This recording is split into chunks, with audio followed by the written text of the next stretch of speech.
thinking, yep, we just saw the two best teams play over the course of the day in Oklahoma and Georgia? Great question. Georgia, yes, obviously. Yeah. I don't know. Not so much Oklahoma. I'm so impressed by Oklahoma. I think. So you are. Oh, so you were talking. I thought I'm you were talking about both of Texas. them. Yeah, no. Georgia and Oklahoma is the winners. Yes. Yeah. Yes, I did. I probably would put West Virginia third and then North Carolina in that fourth slot. I think you can interchange North Carolina. I think they're all. By the way, they're four great teams. I think all those teams have an opportunity to win the College World Series amongst the four who won. Interesting. Connor Happer showed up, and he's rocking a hoodie right now. And so yesterday it was a little chilly. And so I had a hoodie in my backpack. Okay. Like a Tech Fit running hoodie. Oh, yeah. You know, that nice polyester. Very much so. Has my running club's logo on it. Yeah. And so as it's getting a little chilly, I go to Chris and I say, like, hey, so I have a rain jacket, but I also have this hoodie. You know, dress code wise, are we okay? He's like, I wouldn't do that. I'm like, oh, really? And now Happer shows up wearing a hoodie, basically the same way, no pockets. He looks comfortable. Now I was probably fine. Got a nice polo under. I did too. I was going to put it on over the polo that I'd worn because it got chilly. But were you going to do it interviewing people? I was going to wear it at the end of the baseball game if it got too cold. There were people wearing all sorts of outfits last night. I think you just got to be. I'm on the radio. No one's going to see me. I think you're just soft. Yeah. I think it's a little bit of wind. It's year one. No, I was fine. I didn't put it on. I know, but you're okay. It's my first year doing sidelines. I just don't want to be, the guy that everyone makes fun of. They're laughing and pointing. Look at that guy wearing a hoodie. I know it's rich coming from me, but sometimes you come too prepared. You don't need to bring all the stuff, right? What do you think about the 23 pages that I printed out for sideline reporting for collectively, about 10 minutes of reports? This is too much so far? This is an incredible moment where I'm the Connor Happer and you're the Matt McMaster, where I'm telling you you're taking things a little bit too seriously here and you're going about it the wrong way.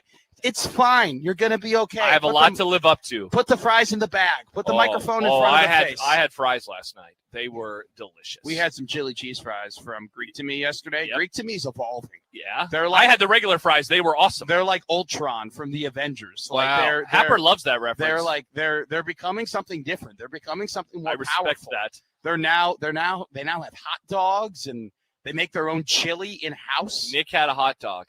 Yeah. Oh yeah, Nick is a hot dog. I got a gyro. Yeah, because that's what I do when I go to Greek. Nick thinks he's all high and mighty, pressing the buttons for Westwood One. Well, we have a great show coming up for you today. The NBA season sadly comes to a close. Nick goes last night as we're walking out. He goes, "Some NBA fan you are. You didn't even watch the last game of the season." Said, "Screw you, Nick. It's because I was working." I tuned in for the fourth quarter. Yeah, I would have loved to watch, but we will talk about it because you know what I did when I got home? First thing, cracked open a Busch Light.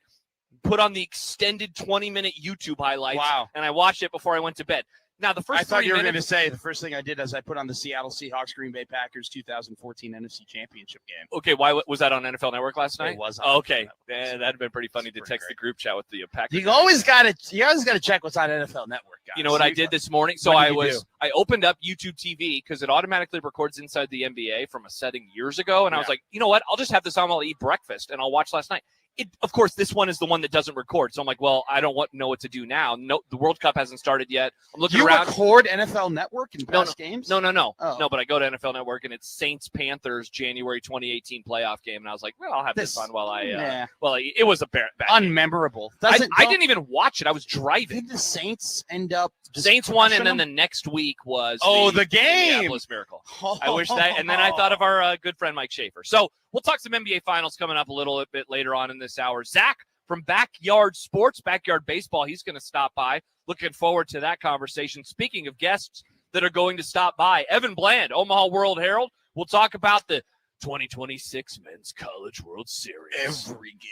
We'll talk about every game through 2 days, what he sees to come. And look, if we have Evan on, we got to talk some Skurs. So we'll talk a little Husker football with Evan when he joins us. We actually had a Nebraska baseball JUCO pitching commit next to us yesterday. We interviewed his name's Cohen Nelson. Okay. He was one of the best JUCO pitchers in the nation last year. He's going to Nebraska. We had his dad on, Lance. He coached Tyler Fay of Alabama at Grand Island. Wow, that was quite the the connection. Yeah, I like. But his son is going to be a Husker. He was right here yesterday. All right, so awesome. Maybe we'll ask Evan Bland about Cohen. I wanted to find out about Tyler Fay and what he did for lunch yesterday because he threw a no-hitter earlier this year in my glorious prep I found. In your 23 pages of prep? Yeah, he had sushi that day, and so he started getting sushi before every game. And so that seems like a very bold strategy. Well, so he's struggling, and John said hopefully he hasn't had that Mississippi River sushi, which was or Missouri River sushi, which made me laugh very, very You know hard. what? We do have some good sushi here in Omaha, though. Again, there's the place where the guy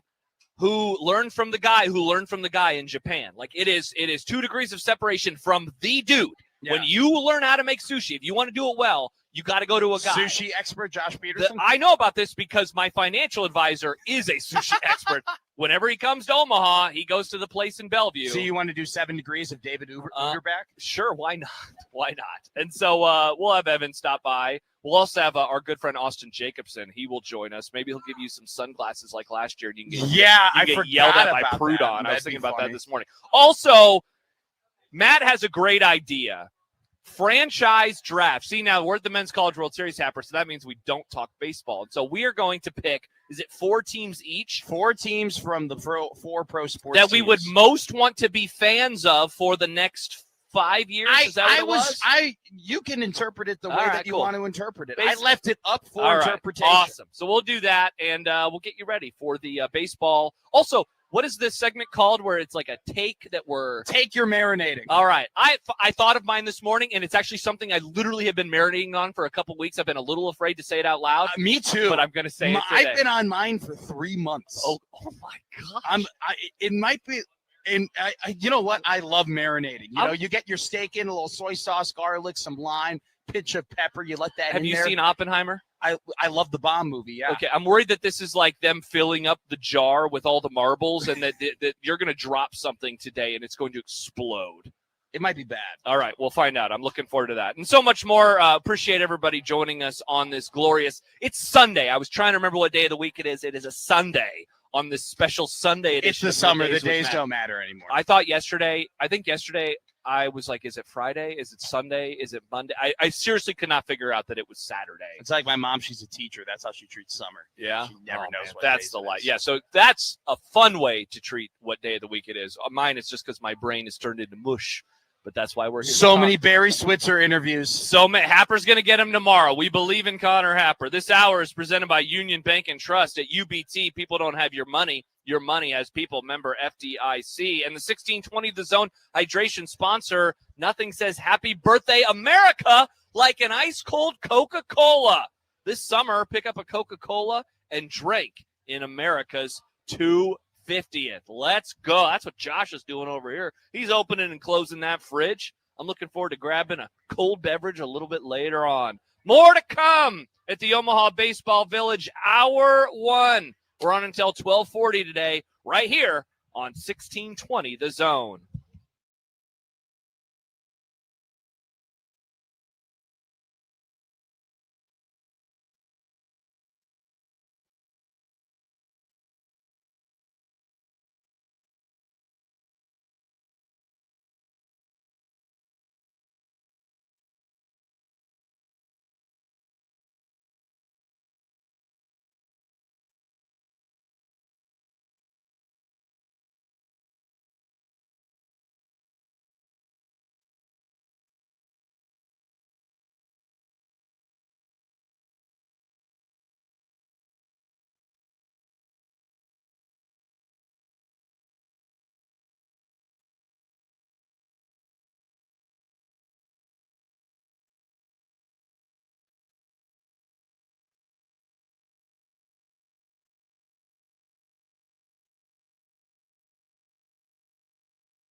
Welcome back to the Omaha Baseball Village. Josh Peterson, Matt McMaster. We got Odson here as well. We are powered by Access Bank, here for a reason, yours, and by Children's Nebraska.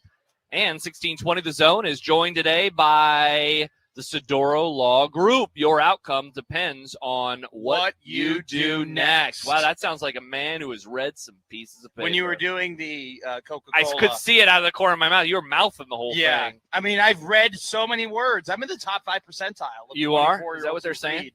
Yeah, that's what I say. Even though I didn't finish that Klosterman book, and I think I just might start a completely different one. Oh, a completely different Klosterman book? Or just a completely different book. I don't know. They got to the point where he was saying things I kind of already knew. Breaking. The 90s were different because we didn't have as many cell phones. Really, Chuck? I had no idea. See, I'll say this. I love that book, but it gets way better the longer you read because he starts hitting on like serious things that happened that like changed the course of history instead of just like fun, weird. Maybe So like, dive back in. It's summer. You got a little more free time. Well, I mean, the sports are about to be done because I know you're not watching baseball on a nightly basis. No. 3 Cub games a week. No, 2 Cub games a week. That means you got 5 days to do whatever you want. I knocked my 2 out really early this week. Really? I'll just watch the Colorado games. You had to bank them because you knew you were going to be busy. I do follow the rule. Like sometimes I'm like, I'm not going to have time this weekend, so I got to watch the Monday, Tuesday games. That's incredible. Like I got to keep up with it. Cubs. I root for the Cubs. Yeah. I'm not like they're good. Well, they've lost a lot. Not really. They're going to go to the playoffs. Everybody goes to the playoffs. I don't know. Well, really? They're not going to go to the playoffs? They're very hurt. Justin Steele is out. I know the arms have fallen off. I've seen this. But the and heard problem about is this. that like they haven't actually like been completely damaged in terms of how like they're not giving up 14 runs a game. It's the offense other than PCA, who's had quite the incredible stretch over 20 games. This is like Bregman's been mid, and Swanson's been mid, and the mid boys. And Ballesteros isn't as hot as he was to begin the year, so they'll figure it out. I mean, they might make the playoffs, but I'm more worried about the White Sox having a better season than the Cubs. Yeah, that upsets. Well, that's pretty depressing. Yeah, we're coming upon. We often talk about what is it, Josh time for Mr. Odson late when he gets to do whatever he wants. It's about to be Josh season for me, where it's like. And this is where dorks probably get mad. Why aren't you watching baseball every night? Man, I love this time of year because I'm not going to be watching sports. I'm going to go on except so for majors. Many walks. Dude, walking, good for your heart. Podcasts. Well, I had plantar fasciitis, and so now I've recovered. I'm good. You're good to go. I'm good. All right, awesome. I feel better than even before I heard it. Well, that's good. Like, makes me happy to hear. I won't be running anytime soon, though. Yeah. I have friends that are trying to get me into running because now they've gotten into running, and it's like their quarter-life crisis. I feel like you're too young to have the crew that is like way into running. It feels like a closer to 30 kind of thing. I have my buddy Kevin's running. My buddy Dave is running. My friend Kenzie's running. Hello, Dave. Dave. It's one of those things where it's like, yeah, we're friends. Yeah. It's one of those things where it's just like they're all into running and they're doing marathons. Yeah. I know that feel. Yuck. No, man. Dude, I ran 6 miles this morning. It was awesome. I forgot to go to church this morning. Oh, it's okay, Put Matt. it on my docket. No. God's going to be okay with it. I can 2 Cup games a week, but no church this time. No, don't say that. I'm walkable distance from a church. I know you are. And I've been walking to that church and going to that church, and I thought, 7 a.m., perfect. I'll walk there. I'll go to church, and then I'll, be all my takes will be all blessed by God. I'll have blessed takes. And I missed that opportunity. Well, you'll have blessed takes another time. Pedro texts into the show, and we would love to hear from everybody. 402-951-1620. I see the YouTube chat is popping. I'm not watching it on my computer because it might explode in the sun. So if anything fun happens over there, Josh, let us know. But Pedro says, hi, guys. Does Happer have his pencil box in that backpack? Hi, Josh and Matt. You guys did great yesterday. He does. He has his pencil box. I have seen it up in the Patera Landscaping broadcast booth. He has all sorts of things in there, highlighters and such. This is my pencil box. Yeah. I brought one singular pen. One pen. I have a pen. Why is Josh shaking his head? Are you pro pencil box or anti pencil box? How do you feel about the pencil box? Tell us about your pencil. Because you are a man who would know a lot about Connor Happer's pencil box. Well, when you're scoring a baseball game, one black ink pen is not enough. You need highlighters. I believe Connor has the 4-chamber. He's got the loaded chamber, really? The green pen, the blue pen, the red pen. Here's a question. So I never really learned how to score. I can if I were to call a game, not this one, hopefully, but if I were to call a baseball game, I could do it in a way that I would know what it meant. But here's what I was thinking about. So you get a single, and then the guy goes to second and third. Do you do it in like a lighter color? What are you supposed to do that? You can do it with a pencil. How do most no? But how do people? What is like the proper way to score a single? But then eventually you moved over. I see people do it differently. Yeah. Here's how I do Is it. there like a box to check? Let's say he gets a hit.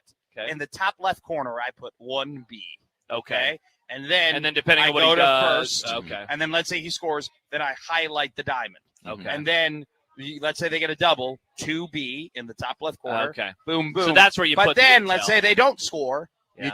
You don't. highlight But it. if they go to third, you move it down to third. Okay. All right. But then you don't highlight it in. answered- It's very easy to score. Yeah. I've called softball before. It's been a couple of years. I've called baseball in college. I haven't called a baseball game in years. And then if they if they get out of a double play, then you kind of like the next 6, 4, 3. Yeah, kind of Boom, indicates look at that. DP. And then, 5, 4, 3. And then sometimes you would. This is what I do. If a guy gets caught at second, you put like the halfway between first and second, where it's like bad base running. They were running, but then they got out at second. So that can indicate caught stealing. Sometimes my dad will put a CS in the top right corner. Caught stealing. Caught stealing or stuff like that. Oh, yeah. fun. Didn't John admit this week that His K is wrong. Right. He did, yes. He admitted that for a while he thought the Ks were different. Oh, yeah. And He that's how we fixed it. No, he's still so a swing for John. He writes as a backwards K because he's been doing it like that for years. So he's not going to change now because it's his own scorebook. The purpose of John's scorebook. I should not to judge. Why would I judge? Why would you? Why would you? I do weird things. You really want to? No, I do weird. You do. Self-awareness, mixed self-awareness. I do things weird. I don't know how I feel about that one. I'm not going to judge John doing things incorrectly / weird. Okay. Feels inappropriate. Because you get to a point, right, where maybe you wish you did it differently. Like my app, sometimes I'm like, should I reorganize how I have them on my phone? Get out of here with that. Those people who are showing off their widgets and all their different organization. You know what? I know what app is on what page. That's DoorDash is on the third page. It's bottom right. I'm going to tell him, but I'm not going to because it's set up how it's always been set up for me. So why would I do it the right way? If I want to go to Snapchat, I know that I have to just go boom, boom. If I wanted to go to Twitter, boom. I can't believe Snapchat is still a thing. Proudhon was snapping. That's weird. He's almost 40. There you go. He's my age. That's weird. With his wife, he's like, look at this. It's me on TV again. No. For me, though, I grew up in it. Yeah. Like, Snapchat came out when I was in 5th grade. I can't believe how Proudhon has been doing College World Series stuff for 20 years. Seriously. I mean, we're not even kidding. And the joy that he gets for, I was on ESPN again in the background. It's like a child. It's like a 10-year-old. The cameraman's like, hey, do you want to wave? And Proudhon's like, yeah, look at me. Look at me. He's like the Simba cam. He like picks up anybody, picks up a random child. Hey, we need to get on the Tron. It's insane. Like last night, they were putting all sorts of candy on the Georgia pitcher, and he's like, you could see his face in the background. And he was like, look, my face. Here's the funny thing. I couldn't believe it. If I go to Chris Proudhon in my messages, it is me texting him, like, because he does the Creighton games, and so he's on Fox, and it'll be me sending him a picture of him. So you're and he'll be like, you're feeding like right very, into it. Or I'll tell him I saw him. He's like, he does like that. That's funny. Hey, that's cool. Good for Proudhon. Yeah, I guess you know what. But the Snapchatting's weird. Him Snapchatting weird. I'm happy we agree. That's weird. That. Yeah. Him being on television, I don't know when I deleted Snapchat, but we're probably coming on about it. I've been saying for years that I'm close to deleting it. I don't think I am because my core group chat is on Snapchat. That's disgusting. It is the nucleus of my friendships is our Snapchat group chat. Absolutely wild. The nucleus of our friendship is right here at the Omaha Baseball Village. This hour is presented by Union Bank and Trust. At UBT, people don't have your money. Your money has people. Member FDIC. We would love to form a relationship with you by having you stop by the zone booth inside of the Omaha Baseball Village for some free hash hole vouchers from Early Bird. Let's go. Early Bird brunch, not your everyday brunch every day. We had the hash holes at work recently. Tremendous stuff. All right, when we return, our friend Zach from Backyard Sports, he's going to stop by. Oh, I see hats in his hand, Matt. I see hats in his hand. We'll also talk at the end of the hour about the NBA Finals. I got a question for you. Evan Bland will join us in about an hour, a little under an hour. So much more to come. Special edition of Middays with Matt with Josh Peterson here on 1620 The Zone.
Everybody, there we go. I'm sorry. We have a Northwestern yeah. Wildcat here, and I am so excited. We're having a great time. We're powered by Access Bank, here for a reason, yours, and by Children's Nebraska. And we'd like to remind you to save the date for Friday Night Live at the Mat. Friday, June 19th. Pet Rock plays live at OBV for the first time. Grab your friends and get ready to party. This is an all-ages show. See you next Friday at the Mat. We are having an awesome conversation off air. We will now bring it on air with Zach, the director of operations with Backyard Sports. Zach, I don't know if you were expecting us to begin the conversation by talking about Northwestern football, but we found out that you played there. Mm-hmm. We found out you played there at like a very formative moment in my co-host Matt McMaster's life. Well, you played in all sorts of memorable games against Nebraska football at the time. All of that to say, thanks so much for joining us. How are you? I'm doing great. Happy to be here. Thanks for having me. Zach is a part of one of the greatest victories of my sport life because he was there 2014, South Bend, Indiana, 43-40. The Wildcats defeat the Fighting Irish. Charlie Kubander makes the game-winning field goal. Absolutely incredible. He hates Notre Dame more than anybody I know. It's always awesome to have a Northwestern Wildcat on these waves, Zach. Chip Kelly trying to get a little too fancy there at the end with the running the ball. Take the knee, guy. A man of my own heart. Zach from Backyard Sports. This is awesome. He also, I believe, you were a part of that game. I believe it was in 2015 at home against Minnesota where you guys beat them like 27-0 and you absolutely stomped them at Ryan Field. Yeah. That was one of my favorite in-game memories. Very happy to have you on. But more importantly, very happy to talk about another formative thing in my life, backyard baseball and backyard sports in general as well. Yeah, it's pretty cool, man. So, like, kind of big picture to kick off the conversation. Just tell us about, like, what is going on, because this is something, correct me if I'm wrong here, at least with backyard baseball, that had gone away for a little bit, and then it comes back recently. What's been going on? Yeah, so if you recall back in 1997, first game came out, the original backyard baseball. The original game producers, Humongous Entertainment, continued to make games. At some point, the brand was sold to Atari. And really the games continued on to be made until 14, 15. Fast forward to 2024, our awesome CEO, Lindsey Barnett, hired some private investigators actually to track down the rights, procure the rights. Oh, God, yeah, it's crazy. That's awesome. It's a great story. And then, so since then, it's just been like a full brand relaunch. 2025 re-released all of the retro games that we all grew up playing from backyard baseball, football, soccer, hockey. And then now we're right in the middle of the release of our brand new game, the remastered Backyard Baseball. So really excited to be releasing that this summer. Everyone's really excited about Backyard Baseball coming back. Lisa Crockett, Keisha Williams, Pablo Sanchez. Everybody loves those characters. What was the Wheeler? What was his Kenny Kawaguchi? Yeah. Incredible. Caveman. So, I mean, how much interaction are you getting on social media? How many just interaction are you getting? People being like, "I'm fired up to play this." I mean, I don't think there's been a bigger reboot of a game coming back since like NCAA football. Yeah, that's seriously. how big of a deal it is. How much are you experiencing of people just being fired up, man? It's so awesome. You got the millennial age group who played these games growing up and grew up on them, who come back. We got our booth here in Omaha. And want to relive some of those childhood memories. So that's been electric. But what's even more exciting is seeing the next generation of kids coming through, playing the game for the first time. They're like, "Mom, Dad, like this is awesome." And it's just like such a cross-generational moment of connectivity. That's just like that's exactly why we're doing it. We're trying to bring back youth sports media that seems to kind of have left the ether of today's media. Totally right. Zach from Backyard Sports joining us right now. He is the director of operations. Kind of along those lines, Zach, I'm curious as to the hold that this series has on people. Why do you think that is? Because this is something, as you mentioned, I'm a millennial as well. I mean, we're talking about 30 years ago almost, and yet 30 years later, we're still talking about that. There's not a whole lot of stuff from 30 years ago in terms of pop culture that we're like, please return. I'm so happy that you're returning. Why do you think that is? You really got to hand it to the guys at Humongous Entertainment. Like they built a game with charm. They built a game with like very natural diversity, half boys, half girls. Your lead speaker or your lead character, Pablo Sanchez, doesn't speak English. Your best pitcher in the game is in a wheelchair. None of it felt forced. It was all just part of kids in the neighborhood just out there having fun, which is like what we all did as kids. And again, we lost that somewhere along the way, but we're really excited to be kind of bringing it back. How was it beating Wisconsin in Madison? I mean, On the snowball game. Dude, it was absolutely What a incredible. pivot. Justin Jackson, 140 yards. He had a touchdown that game. Clayton, he had a tough time throwing the ball. I mean, it's they beat number 25 Wisconsin. I think it was the first time we beat Wisconsin in like 33 Wow, years. he's reverted back to we now with Northwestern. Well, I mean, I'll that's take where I it. grew I'll up. take it. I grew up over there. Who's your favorite player in backyard sports? I mean, so You're Not- wearing the shirt. I'm Is it wearing the guy Pablo on your Sanchez. shirt? I'm wearing Pablo Sanchez.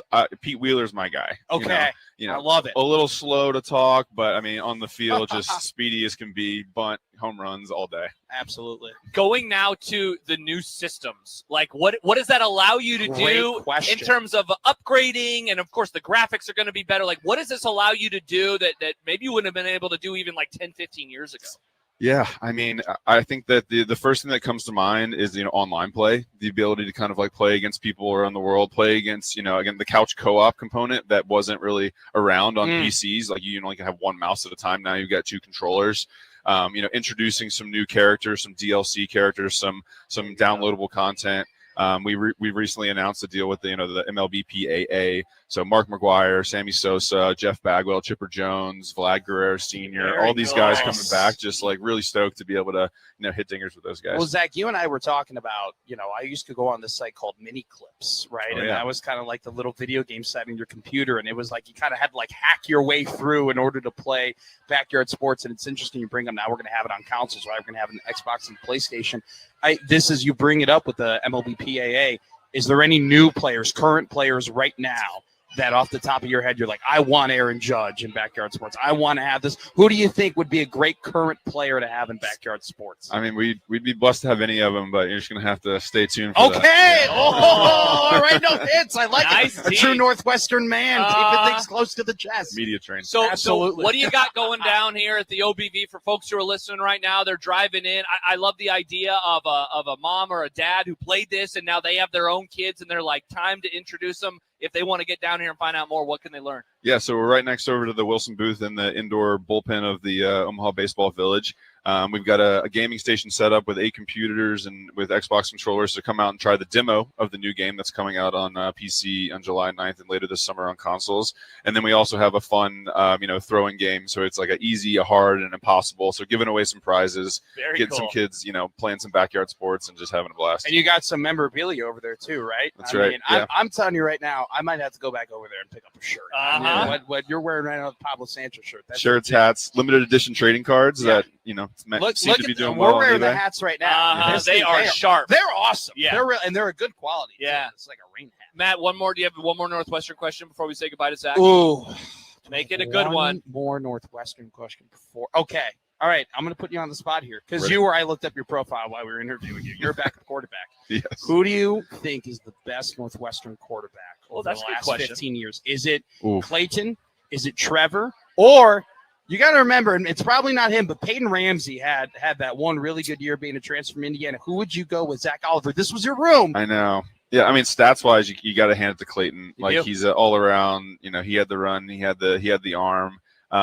But I'm going to do a quick pivot backwards to the guy who actually kind of introduced me to Northwestern football. Being a guy from Louisiana, we were SEC guys, which is Mike Kafka, and now Yeah. he's made quite the transition into coaching, and Dude. he's doing a fantastic job. I thought for a minute they were going to give him that New York Giants Yeah. job. I mean, Yeah. Kafka and is Saints, he interviewed head coach of the seriously. Saints. He's going to be a head coach one day. He's a man. Awesome. Yeah, really great guy too. Mike Kafka is like, we have a throne to him in my room, or in my family room, right next to Fitz too. Uh, That's right. Zach, So Backyard Sports, the director of operations. Dude, thank you so much for stopping by. Thanks for letting my co-host fanboy out a little bit with you about There's Northwestern. not a lot of people who can talk Northwestern know. football. This man was on the field, was around the field for our greatest era of football. Yep, and It's now incredible. new stadium coming. A good coach it's gonna be a good who's really kept things going after the Fitzgerald era. Should That's be a fascinating time. Zach from Backyard Sports this hour is presented by Union Bank and Trust at UBT. People don't have your money. Your money has people. Member FDIC. We mentioned you can stop by the Omaha Baseball Village and check out Backyard Sports. You can also come by the Zone booth inside of the OBV and register to win ice cream for a year from Ted Wally's. Ted Wally's official ice cream is 1620 The Zone, celebrating 40 years with over 3,000 flavors. Benson and the Old Market, Omaha. We'll come back, wrap up hour number 1. We have Evan Bland of the Omaha World Herald stopping by in about 30 minutes. We'll talk about the first couple of days here at the Men's College World Series and What does he see happening this afternoon? An elimination game early and a winner's bracket game late. More to come next, right here on 1620 The Zone.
Hour number one coming to a close. We are powered by Access Bank, here for a reason, yours, and by Children's Nebraska. And a reminder, you can come by the Zone booth inside of the Omaha Baseball Village for some free hash hole vouchers from Early Bird. Early Bird Brunch, not your everyday brunch. Every day. Nailed it. He is Matt McMaster. I'm Josh Peterson. This is a special edition of Middays with Matt. We have Josh Otson here on site. We have Jake Janicek doing great work back in our 1620 The Zone studio. The sun is getting behind the building. We're feeling good. We're in the shade. Not feeling as good, though, Matt, as Nick fans as they win their first championship in 53 years. Bing bong! They binged and bonged. It is incredible. All the stats, I'm sure people have seen them. Every game. The Knicks led by double digits. Every game they led by double digits in the first quarter. They led by double digits in the Spurs. My bad. Yeah, Spurs. They led by double digits in the second half, and they got gentlemen swept. I've been watching the NBA. The first finals that I can remember seeing anything of was 96. The first finals that I really recall, like onward, where I watched a lot, if not all of the games, was 2000. This is the best 5-game series I can ever remember. Oh, great. Great point. Every game. Easily. Yeah. I can't. I really can't think of a 5-game series that really are all that competitive. I mean, we said yesterday, you were doing the sideline work, and I think this was during my solo show. The Spurs could easily have been up 3-1 heading into that game. Absolutely. Like, just as easily as being down 3-1, they were. Now, here's the thing, though, and I think this is the key to a lot of this. We talked throughout the playoffs about the Spurs being like, oh, my God, Steph Castle's in year 2, and Wembanyama's in, he's super year young, 3, year 3, and you got Dylan Harper, he's a rookie, and even Carter Bryant, he's a rookie, and you have all these young guys. Thank God for Fox and all of that experience. Well, he was bad, but he made some big shots. But anyway, the thing is that I think the whole playoff experience talk across sports is a little bit overblown, except when you get to this moment, basketball. I see. Okay. I just think the NBA playoffs in general are really the true, no, you need to be there and you need to have lost. Because of how different the regular season is. 1,000,000%. The contrast between, because you get plenty of NHL hockey games in the regular season that play like playoff games. Sure. You don't get a lot of NBA regular season games that play like playoff games. Because the physicality of hockey, physicality of football, it demands a certain level you can't half-ass it. Bingo. Whereas you can get away with that in basketball. A little bit. I know a lot of people want to focus on the Spurs and how they melted down, and that's fine. Maybe we could do that. But here's what I want to talk about real quick with the Knicks as we finish up this hour. I was thinking this week about champions and how, in my opinion, you can put champions like a championship team into multiple buckets. And so you have who you are as a team. You have who you beat. Did that team matter? Or how long it's been and what it means. So the Seahawks, their championship that they have a few months ago. Okay.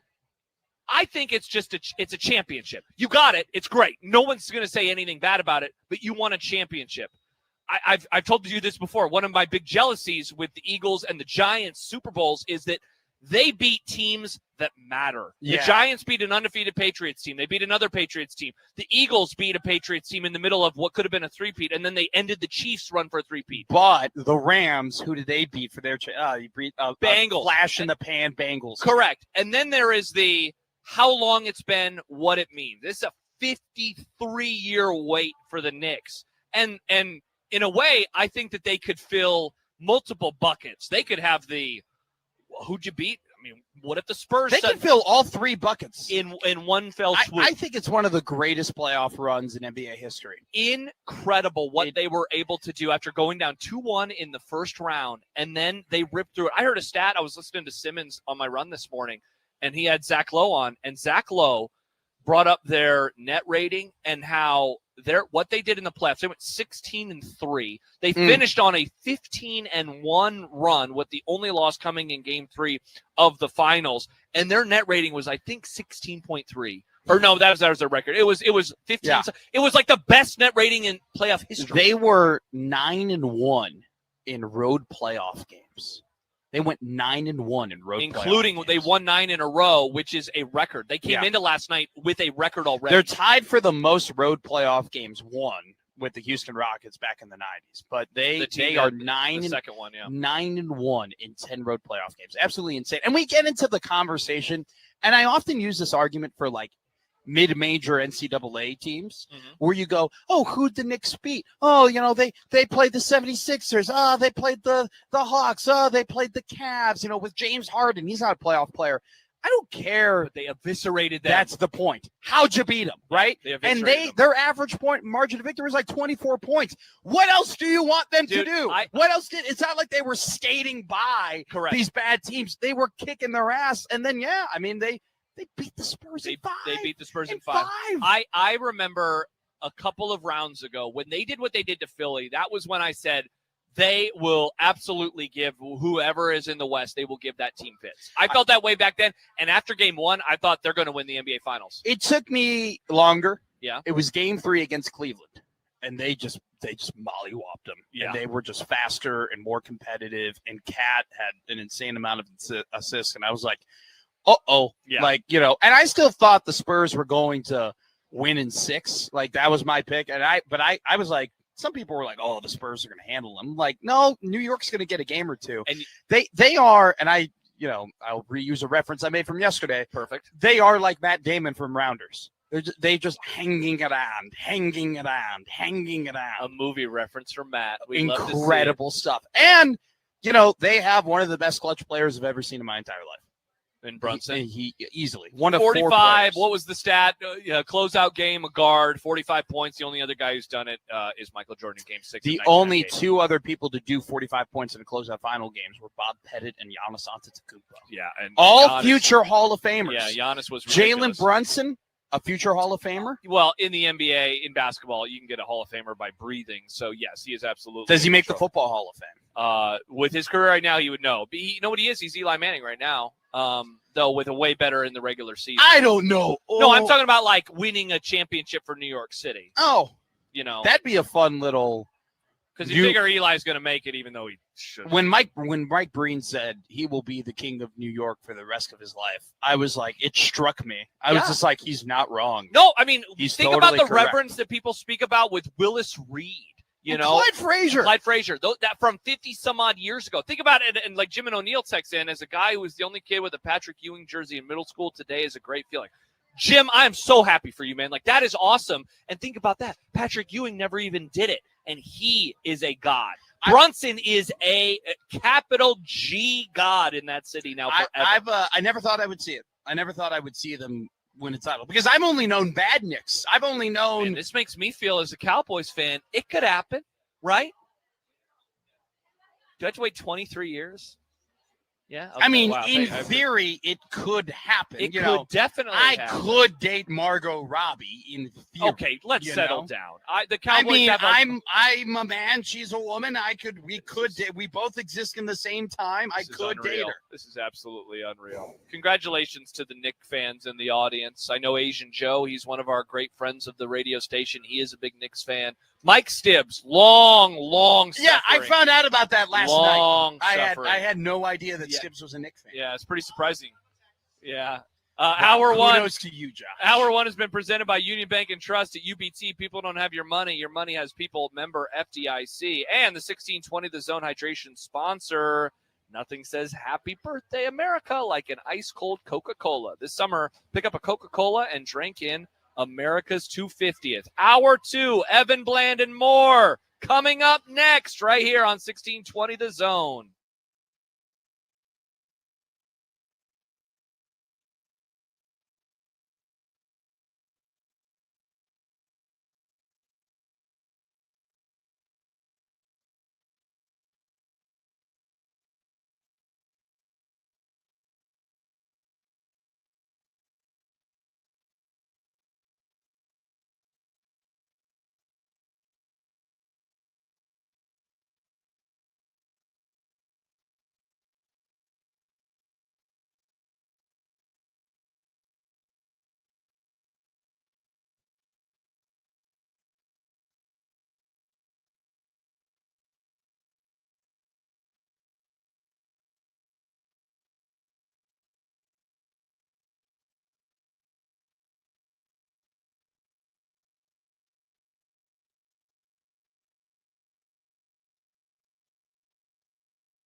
Welcome back. Hour 2 is presented by Nebraska Medicine. Fred and Pamela Buffett Cancer Centers. Get a second opinion at nebraskamed.com/cancer. And we would love you to come by the Zone booth inside of the Omaha Baseball Village for some chewy granola bars from Sunbelt Bakery. Sunbelt Bakery chewy granola bars. Tastiest flavors under the sun. Chris writes on the YouTube chat, Josh complains so much about the Cowboys as I sit here as a Lions fan. Well, you know what? At least you've seen your team in the NFC Championship game since 1996. I would much rather be a Cowboys fan. Yeah, I would. Lions I mean, it's just I see, don't but think here's that's the the thing. discussion. Here's the thing, and this is not going to be a Cowboys. That's my line. You're This- taking my line. This is not going to be a Cowboys I'm segment. the here's the thing guy. I wish that I could have a normal. Last year they were 7-9-1 in anonymity where nobody cares. Yeah, but This is like it's the 7-9-1 football team. Nobody cares. The Lions can exist as a 6-10 team. No one talks about them. The Cowboys lose a game. Ha ha ha ha! Look at what the Cowboys do. Ha ha! Now, if we ever win one, it will make the celebration glorious. Are you really complaining about people caring about your football team Just that aren't your fans? don't have to talk about us all the Are time. you really complaining about your team You hate getting us a bunch because of you ain't us. Yeah, so now wait. So is it you hate us because you hate us, or is it you don't want us to care about I just you? want people to leave Which me one alone. is it, Josh? I just want people Josh to Peterson. stop. Yeah, I'm not Josh Hudson. I work with another Josh. I just don't want people to tweet at me all the time. I just want leave me alone. But you talk so much about the Cowboys, and you're. But so I don't invested talk about trash. I say that they're terrible and they make me miserable. I'm not like you. I'm not like, oh, I'm puffing out my chest. My team's gonna be good. My team's gonna be awesome this Yeah, year. see, yeah. I have when we're talking about the NFL, I'm in happy time right now. They broke me. They broke me when Jordan Love threw a pass and the camera panned and there was nobody there. Imagine losing to Jordan Love in a playoff game. Seriously, I could never imagine. Gosh, Not such me, not my team. That's the thing I always think about with the Packers is like the high point of the LaFleur era is beating the Dallas Cowboys in the postseason. Congratulations. You've done what everybody has done since 1996. Who's the coach of the Green Bay Packers? What did I say? I Say said it. Matt LaFleur, right? I like how you say it. LaFleur? LaFleur. Oh, okay. You go Fleur. I was like, did I say it wrong? No. Okay. I go like LaFleur. Yeah. You know? LaFleur. LaFleur. You say it like it's spelled. Or Matt LaFleuser.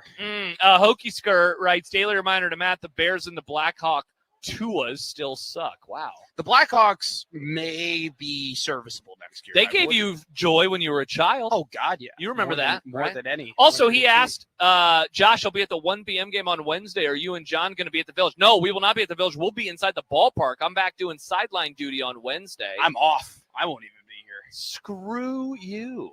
You have a day off. I know it's tomorrow. I'm Yeah, looking forward you to it. never work during the College World Series. Everybody You're always just says up that. in your suite Oh, talking to Roy Williams, I wish. talking to Barry Switzer, I wish. Gosh, that would have been so much talking fun. to Bob Stoops. We will be talking with Evan Bland at the 11:15 mark of this hour. Also, our dear friend Austin Jacobson is Your going dear to join friend. us. Whoa!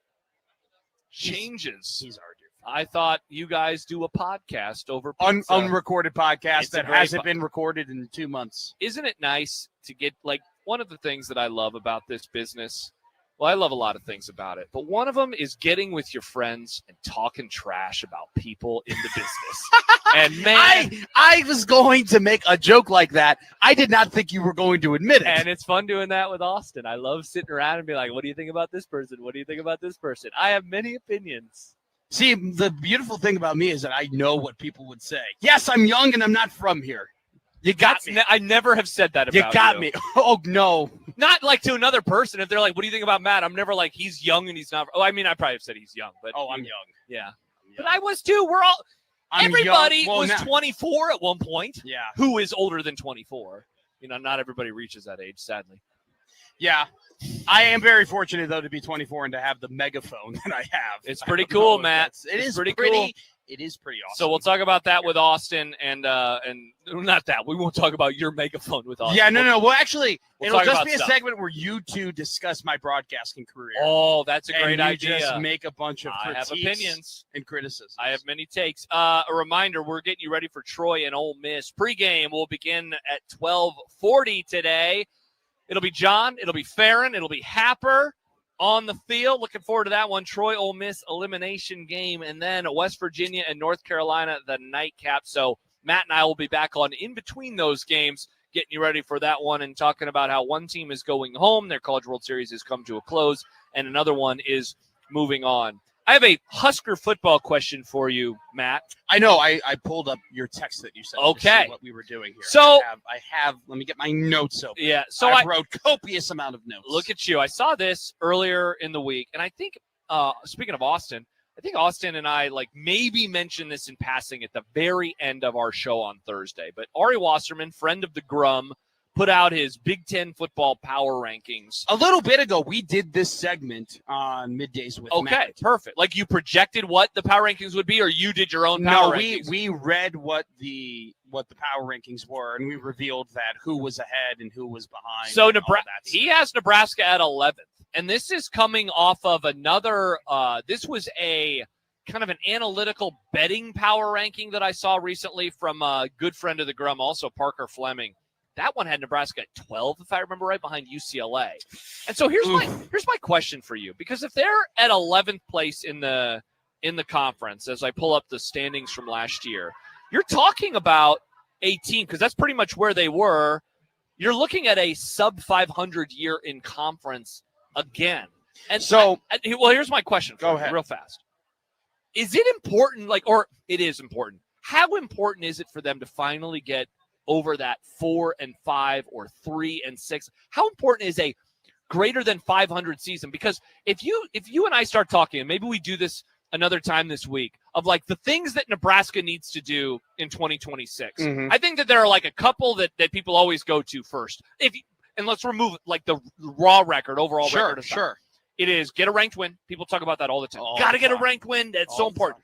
Got to beat Iowa. Right? If you can't do the ranked win, could you at least beat Iowa? Or Minnesota. And they sadly don't play them this year, so no chance to beat Minnesota.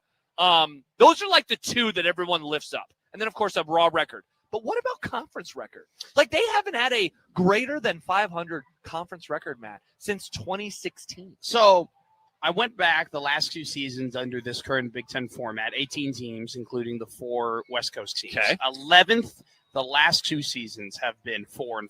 Okay, so to your question, this would be a 4-5 season. What would happen if Nebraska were to be 11th? Well, that means they would go 4-5, and that means that they would. We're going to say that they win their very weak non-con. They're going 7-5. So they go 7-5. Yeah. So it's year 4, and you go 7-5. Yeah.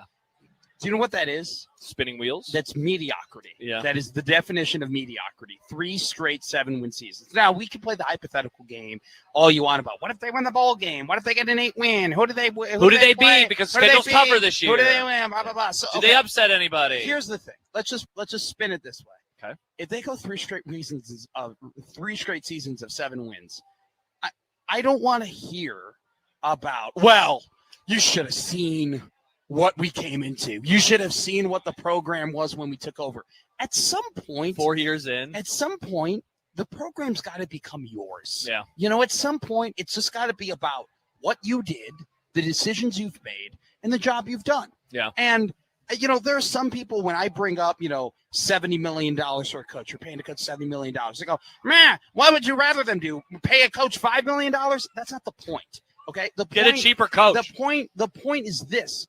You have invested so much, right? Whether it be in Matt Rule, in his salary, whether it be the assistant coaching salary, whether it be in facilities, whether it be in transfer portal, whether it be in recruiting, all of those things.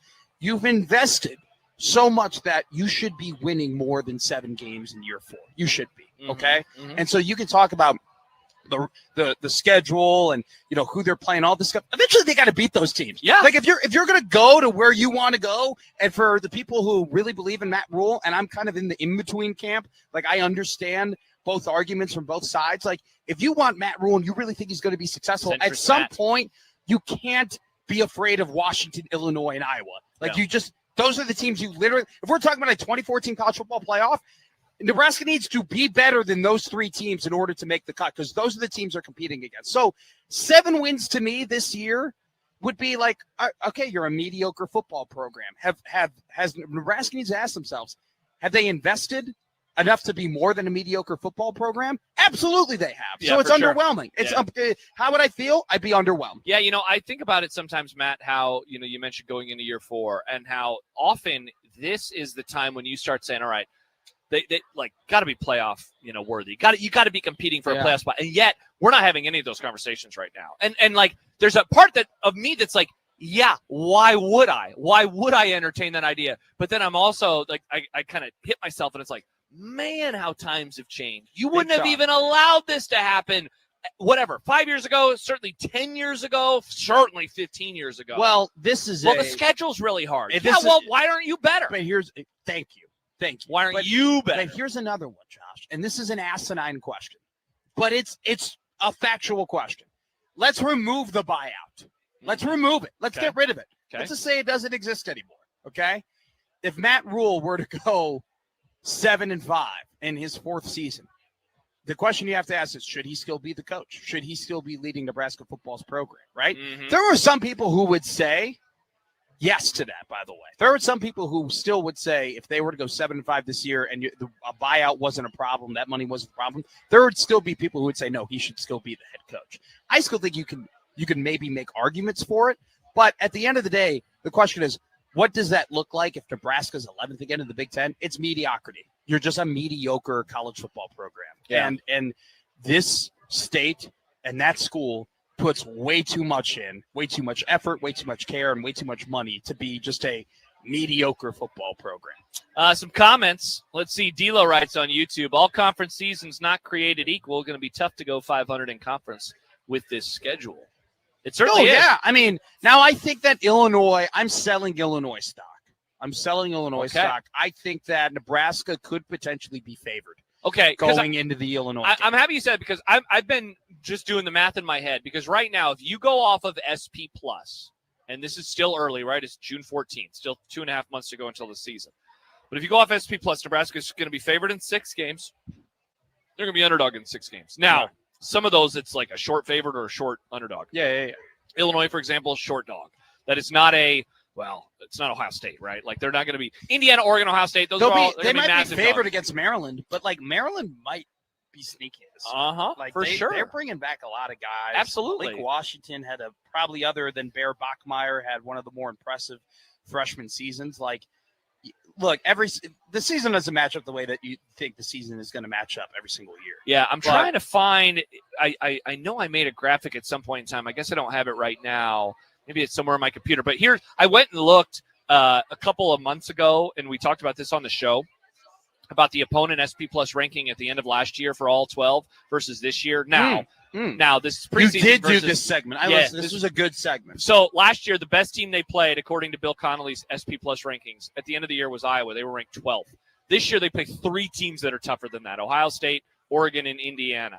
The average Big Ten ranking for the opponents last year was 49.4. This year it's 29.8 because Washington is 21, Iowa's 22, Illinois, who you just mentioned you're selling on, is 33, Maryland is 55. Like, it's wild. Like, the top of the schedule is obviously way tougher. Yeah. But the middle of the schedule is also tougher. I was going to be a weird team. I don't know what I was going to be this year. They lost 7 the quarterback draft picks. situation. They have a quarterback battle, but at the same time, and it's kind of the same principle with Illinois and Brett Bielema.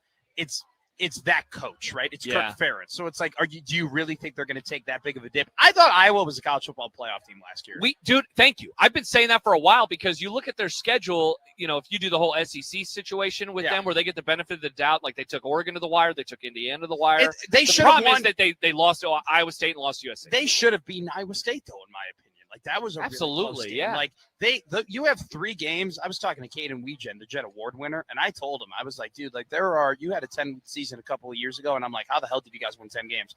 I told him, I go, I looked at your team this year, and I go, how the hell did you only win 8? Yeah. And he looked at me and goes, we were a college football playoff team. For sure. Like that's what they were. They lost the most amount of draft picks they ever have under Kirk Ferentz. And now their quarterback's going to be 7. super tiny. So I don't know. Like, I don't know about them, but I'll tell you this. I'm out on Illinois. Yeah. I think Illinois is going to be bad this year. Okay, so now this is from a while ago. This is from May. This is about a month and a half ago. Here's where the SP Plus line. So this is, you just take Bill's number and you either add or subtract depending on what it is in correlation with Nebraska. I'm not building home field advantage in anything here. This is just, again, straight numbers, right? Ohio, Nebraska minus 21. Bowling Green, Nebraska minus 21. We don't have a line from North Dakota because he doesn't have any FCS stuff up just yet, but think about Nebraska by a lot of points. Here's where it gets interesting. At Michigan State, not, again, taking into account home field, Nebraska minus 7. Maryland, Ooh. Nebraska -4. Ooh. Indiana -17. Oregon -20. Washington -7. Your Fighting Illini -1.5. At Rutgers, Nebraska -6. And then Buckeyes -24, Hawkeyes -6. So that's where you get the probably favored in 6, probably underdogs in 6. Now, lots can change, right? What if one of those teams, well, Maryland always is good in the start of the season, so who cares? Can I bet Maryland +4.5 right now? And can I bet Nebraska +1.5 right now? Sadly, you cannot. Okay. I was looking on FanDuel recently. They have the first game line. Like, All right. we're getting really close to The line's dropping. Yes, for a bunch of different games. I will check real fast. Evan Bland's going to join us. He sent us a message. He's going to be here at about 11:20, so he'll be joining us momentarily. Ohio, Nebraska's -23.5. We're getting really close, though. Really close to a variety of lines beyond just the big dog Ohio game. State game. That's in Lincoln, right? That is in Lincoln. That's the only home game in November. I actually think I would bet Nebraska +23. We're selling on the Buckeyes. Well, Let's go. Sell on the Buckeyes. That is one where I'll say this, like, losing players, you can make an argument, especially for the top teams, has never been more detrimental now. Because back in the day, right, before NIL, you had Saban stockpiling talent, Smart was stockpiling talent, right? Like, all those top teams could stockpile all that talent. So even when they lost their draft picks, they had a bunch of first-round picks coming back. Yeah. Not that Ohio State still doesn't have that, but they don't have it in spades as much as they used to. And so I think that's what so many dudes. Dude, they had what? Downs was a top 10 pick, Styles Sonny top 10 Styles. pick, Reese was a top 10 pick, Caden McDonald went in the second round. Yeah. Man, I think we're gonna look back in 10 years and go, how the hell did they not win a national championship? It just feeds me. It makes me so happy. Oh, it makes me so happy. Wait till Julian Sayin goes in the first round too. Oh, man. I handshake meme with Mike Schaefer thinking he is fine, but not great. Okay, I was about to say, I don't think he's bad. He was one of the most accurate deep field passing quarterbacks last year. He's fine. I think take him over what Nebraska has, but he's fine. I think Cornell Tate will be a top 5 wide receiver. All right. I like it. And I think Fernando Mendoza will be a top 10 quarterback in the NFL. This year? No. Okay. Give me 2 years. Okay. All right. We'll talk to you in 2027, 2028. Beautiful. We are here at the Omaha Baseball Village, and we are powered by Access Bank, here for a reason, yours, and by Children's Nebraska. We remind you to save the date for Friday Night Live at the Mat. It is Friday, June 19th.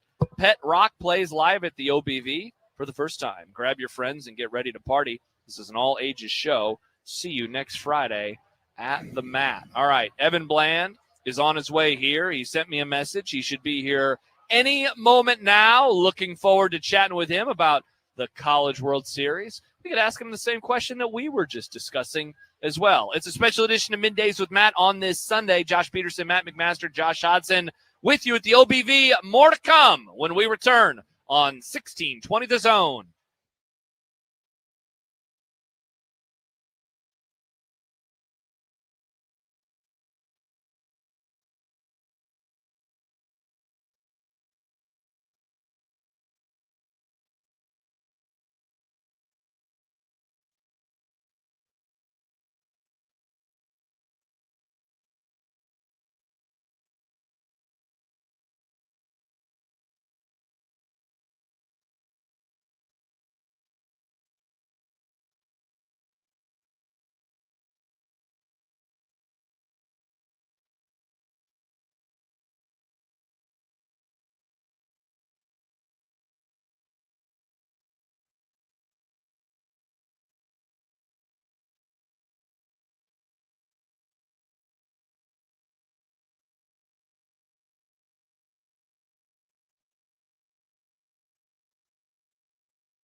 We are powered by Access Bank, here for a reason, yours, and by Children's Nebraska. And 1620 The Zone is joined today by the Sedora Law Group. Your outcome depends on what you do next. We are also joined right now from the Omaha World Herald, HuskerExtra.com, Omaha.com, the Pick Six podcast. Am I forgetting anything, Evan Bland? Thank you so much for taking the time. Just all-around good-looking guy. All-around good-looking guy. Absolutely, couldn't agree more. Getting ready for some more baseball. 4 games in the books, Evan, and 2 more today, 2 more tomorrow. Some elimination games on tap. Story so far. What's the story of the tournament to this point in time? I mean, Friday had 2 great games. I thought the Ole Miss North Carolina was great yesterday. A little bit more lopsided, but I don't know that there's any real big surprise. I think the 5 SEC teams in the field were notable. Ole Miss losing the first game gives us a chance that maybe it's not an all SEC final, depending on how that shakes out. But it's an interesting College World Series. I think I like the composition still. You've got majority power programs, big names. You got Troy, which is going to play here today still. I think the star power's down a little bit in this field from what we've seen. Even Daniel Jackson for Georgia yesterday didn't have a great game. Yeah. So it feels like this is more of like a kind of a brand College World Series than it is an individual one to this point. But a lot of baseball left to go. We're just 4 games in here. Like we were saying off the air, I think the weather's fantastic. Oh my gosh, it's phenomenal. Typically, we're sitting here right now and it's 95 degrees, and we're seeking out shade like bugs, and so this is gorgeous. I mean, it feels like we're on the coast. Right? We had the weather scare of like, oh, will it rain? Will it won't rain? The dome held up for the most part. It was quite beautiful. After 3 seasons and 4 off seasons, Evan Bland, what is Matt Rule's biggest strength? In your opinion, are we doing the he the quid remembered pro quo thing? He remembered the bit literally right before you got here. I was like, "What? What did we do again?" Like, "Oh yeah, okay, we'll keep that going." What do you think Matt Rule's biggest strength is after covering him for close to 4 years now? That's crazy. We're coming up on 4 years of covering this man from New York, a Knicks fan who's probably celebrating their NBA championship. His biggest strength, in your opinion? Well, as a Spurs fan, it's not his Knicks fandom. I'll tell you that. But, I think it's his ability as a CEO. Quite honestly, I think the ability to be well spoken, to be a great communicator, an orator, to be somebody who has the ability at times to, I think, distort reality in a good way for people within the Nebraska bubble.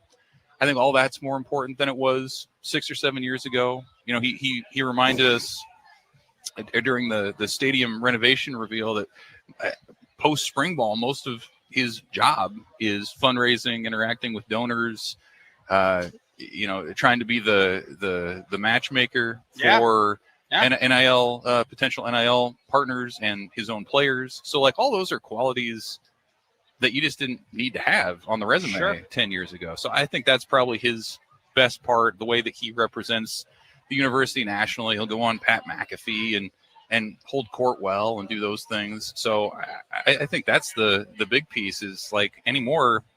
Yes, you're coaching football, but you're also running what's essentially a Fortune 500 company. Yeah. And so his ability as a CEO, I think, shines through in this era. Evan Bland, Omaha World Herald, joining us. All right, Evan, back to baseball we go. So losers so far. Troy fell to West Virginia a couple of days ago. Ole Miss fell to North Carolina. Those are the 2 teams that we're going to see early today. And then tomorrow, Bama will play Texas as they both lost yesterday. Of those 4, I want to ask you who is the most likely to come out of the losers bracket and really make some noise. Is it too obvious that it is Texas? Is this even a good question because of how obvious it is to go with the Longhorns? No, what I would say Ole Miss, actually. Ole Miss was the team. I thought they were best equipped to win a national title because of their depth of pitching. And so this is the exact scenario where that plays out, where you're going to be able to throw Hunter Elliott, I presume, is who they're going to throw today, who was here in 22, big part of their championship run. They have an embarrassment of riches in the bullpen. Like, this is a team that I think is set up for it. And their bracket, I think, is a little bit more forgiving than what Texas is as well. So you're going to get your shot against Troy today. that's about as favorable as you can hope to expect in this field. Then potentially, then it would be if they win West Virginia or North Carolina, whereas Texas may run into Georgia again. Got to get by Bama first. You got Bama. Like the whole SEC side of that thing is a lot more challenging. So I thought the Ole Miss kind of blend of deep pitching, enough power. They hit north of 100 home runs this year, would play well here. And, I just think there's more of an upside there than Texas. I think Texas is so deep. They know what they are across the board. They're patient with their approach. They're going to get on base where it counts. I don't know that their rotation is as deep as what Ole Miss's is, just kind of following them from afar this year. So Texas, in my opinion, was well set if they had won that first game to make a run. But when you have to play an extra game or two on the loser side, I just don't know that their arms are set up for that kind of a challenge here this week. Including this year, 8 different coordinators, right? 3 DCs, 3 special team coordinators, 2 offensive coordinators. You've had 3 tight ends coaches. You've had 3 defensive back coaches, 2 wide receiver coaches. I mean, it's been a revolving door when it comes to the coaches for Matt Rule's staff. Do you get the sense at all that this coaching staff, it just seems like there's way more continuity, that they're just a little bit more together, just kind of based on how everything has flowed with Orich bringing in his guys, and then Dana's got the keel. Like, do you just kind of have a sense that this group is a little bit more together than the ones in the past? Well, you always hear, like, when a coach is assembling a staff, it takes 2 or 3 or 4 years, and not just because Bill Belichick said it. Yeah, but it's not just because, like, hey, we're figuring it out, but sometimes the guys that they want aren't available. Great point. They wanted somebody different to be the quarterback's coach in their first year. Like they were going after Holgerson. They went after Jake Peets too, Jake and Peets, he, in the mix. 100%. Right. So part of it's who's available. Part of it, I think, too, is like you got to learn how to win where you are. Matt Rule's spoken of that a lot. How he won at Baylor was different than how he won at Temple is different than how he wants to try to win at Nebraska with the conditions and the league that they play in and the opponents and things. So that's part of it. I don't know that you can say that there's continuity yet because there's still a bunch of turnover, and these coaches still have to coach games together and figure some things out. Matt Rule and Rob Orich still haven't coached a game together, so they're going to have to figure that piece out. I think Matt Rule's been clear, as he usually is on pretty much any topic, that he learned to let his coaches do their thing and to put them in situations where they're comfortable. So, maybe not having last year's DC work under the scheme of Tony White's 2 years ago, or maybe letting them do their things as opposed to micromanaging in situations, or being more involved if they want them more involved. Sort of like what Mike Eckler had said on special teams. He wished Matt Rule had been a little bit more involved. Like learning your guys, finding, okay, how much do I need to be here versus how much should I let them do their own thing? I think that's something they've worked through in the first 3 years, and I think because of the turnover, that's something they're going to have to continue to figure out. It's not a year 1, but it kind of feels like sort of a year 2 in some ways. Jeep Wade's going to be in here. He's bringing his whole new scheme in. Matt Rule had said everything that we did under Donovan Raiola, all the technique that goes away. It's all Jeep Wade now. So like there's that's a learning curve that's going to continue, and I don't think we're getting to the point of shorthand with each other between coaches. Certainly not this year, and then if you can keep them around, maybe in year 2 or year 3. Evan Bland joining us. All right, Evan, I'm going to eject from the bit because I do have a football question for you. Whoa, Yeah, you can't do sorry, that. I wrote it down. Wait, So- this is a great tangle we're doing. I'm both disoriented. Yeah. So, and Matt and I were just talking about this. Before this year, I think that there's going to be these things that you kind of hit on of like what they need to do to take that next step, right? Like you can talk about raw record, got to get to 8 or 9 wins if you want to do that. Ranked wins, certainly it's been 10 years since they were able to do that. I think a lot of people just say, got to beat the Hawkeyes, got to beat Iowa. But we were discussing conference record. Nebraska has not gone 5-4 or better, an above 500 record in a decade since 2016. Yeah. Like if you do that, you're probably going to dip into some of the other categories. But I wonder when you think of things that this program needs to do to take that step forward, do you think about that? Is that even something that pops up into your mind? Because it's not really a stat that we kind of dive into very much. Yeah, no, you're right. And for years it was just the 8 conference games anyway. So they're the 400 years and all that. But Yeah, I mean, it's not one of those stats I don't think that fans pay a ton of attention to. By the time you get to Iowa, like you're ready to talk about Iowa. You're not ready to talk about the Big Ten schedule at large. I've long been in the camp that like a ranked win for Nebraska would have an outsized impact on what the program wants to do because it hasn't had one in so long. I think last year I went back and tallied it up, and only Rutgers has a longer losing streak against ranked teams. I think they're 0 for, right, over the last 2 Rutgers years, is like 0 like for that. 40 something. Yeah, Nebraska's I think now at 30, 29, something like that. Yep. But like if you're a fan and you follow Nebraska, you got to have that moment every now and again. 100%. You got to have that game where you're like, I remember exactly where I was when that happened. And not the other way around. Yeah, exactly. Wisconsin a couple of years ago when they broke that was sort of that. When they beat Iowa and Iowa City in 22, that was kind of that. But But then they hired a new coach. I don't mean to interrupt, but I could have qualifiers. I'm like, all right, they won 6 games, great. No, you're right. Everyone in that press box that day knew that Matt Rule was going to get announced the next day as the head coach. It didn't really matter that Mickey and the boys beat him.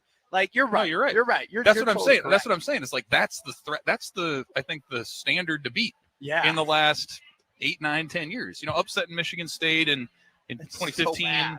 So that's probably the one like where you're just like, whoa, this is a hugely pleasant surprise. Nobody expected this. Let's party.